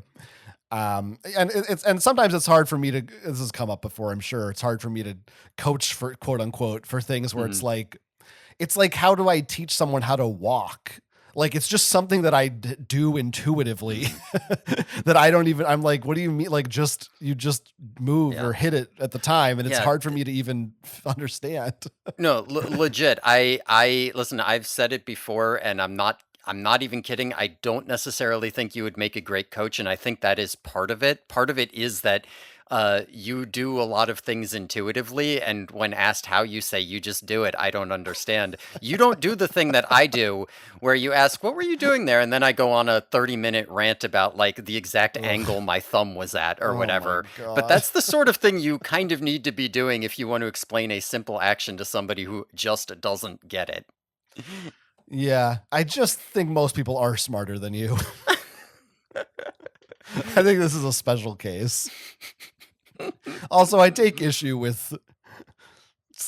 Okay, come on. Listen. I understand. Steven said what I said in the video. You'll never have to do this again. You never have to do that specific star again. Like that is what I was saying. Yeah. Okay. Yes. There's like 2 other stars. I think there's another one with a different big bully, and there's ones where you have to kill the small ones. But again, you can also still do what you did and like after 5 or 6 tries, just like do it. Or you know what you could also do? Different stars. You also don't have to do all the stars. Yeah, I mean that again. That is why that if I had to do every star to progress in that game, that probably would have dropped it by like 3 points. Like the fact that I could say this sucks and I hate it. Oh, just don't do it then. Massive help with that game. I did remember the other thing. Stephen was talking about me navigating 3D spaces. I actually think I was much better at navigating those spaces in that video because on my own I'd be like, okay, I gotta go over here and look over there and figure out where I am, and you'd be like, just go left, and I'd be like, all right, I'll just assume that that's correct, and then it was, and it was fine. But if that's you my didn't, coaching skill right there. yeah. But if you didn't say just go left, I would have been like, okay, I need to figure out what this whole place looks like. Where are all the ways I could go? Which ones are good? Is there something over there? And I probably would have fallen in the lava like 50 times. Like, I think you commented on there, like, see, you can get here every time. Where on my own, I would have been dying constantly. And it's like, yeah, of course I can get here every time because I've only tried to go one way. I never varied it. So I just perfected that one way. Yeah. Well, I mean, that works. Yeah. I just need somebody to tell me go left. I did. I mean, I laughed every time you like looked around a room before going in it. I gotta know. It's I just mean, this so funny. this to could me. also be part of my problem with the dungeons in Dragon Quest III is that I might be doing more just like going into corners I don't need to be like, what's Yeah. this space look like? Maybe I'm walking more than you.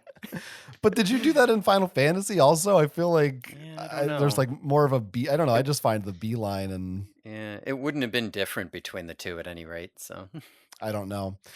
He does not have confidence, Stephen, though, in your ability to Resident Evil. So that's I hadn't even considered there's the infamous tank controls in that game, but We'll see. similar thing with We'll Tomb see. Raider as well. I'm not sure which of those we'll be playing first, but I think you'll manage. I think you will get out of the first room. Yeah, I don't think that any game I play here will be the worst I've ever been able to control a video game. I think those were in my teenage years, and I don't think you'll ever see the true depths to which I could go. Regretfully, there is a postscript on this email. Oh my god. Steven says, it's really bad too. Steven says, P.S. Now that you're doing another Dragon Quest, I need to recommend the OG Dragon Quest, the second book in Anne McCaffrey's Dragon Riders of Pern series, and also the first book, Dragon Flight. You can pass on the White Dragon, though. While this is typically marketed as the third book in the trilogy, there are multiple books that were published between Dragon Quest and the White Dragon. Does he mean Dragon Riders or Dragon Flight or something? And unless you read those books, you won't get as much out of the White Dragon as you're supposed to. Okay, I'm still hung up with I have a suggestion for you. You could read the second book in the series, huh? And then follow up, and I guess you could also read the first. Wait, so it feels like wait, I don't understand what this logic is. It's What's like us happening playing. here? I don't know. He wants us to read books on the Patreon. Steven's always trying to Yeah. get us to fucking read. I feel like I read a Dragon Riders. I definitely did read a Dragon Riders of some kind when I was a kid. I don't know if it could hold a candle to the classic sci-fi novel Grass by Sherry Tepper. What can? Few things.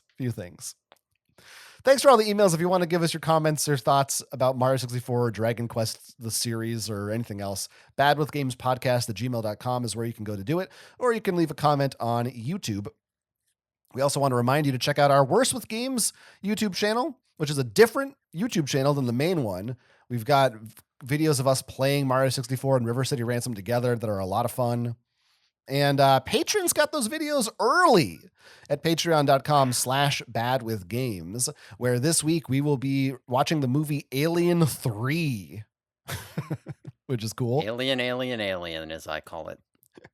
That's what I always say is the most important thing about choosing a planet to live on. Alien. Did that work? Did that joke work? Maybe. I mean, I got what you were going for, so in that sense, it functioned.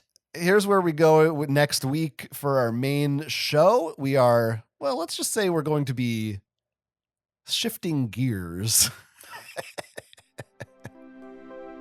Because we're playing a car racing game, not just any car racing game, a futuristic one, F-Zero. F-Zero for the Super Nintendo will be the subject of next week. We can relax a little bit from the grinding and just race on some tracks. Look forward to it. All right. Thanks for listening. On some rails? That's probably not in that game. Don't know, I don't know what Bye. you're talking about. Gamers out. Gamers out.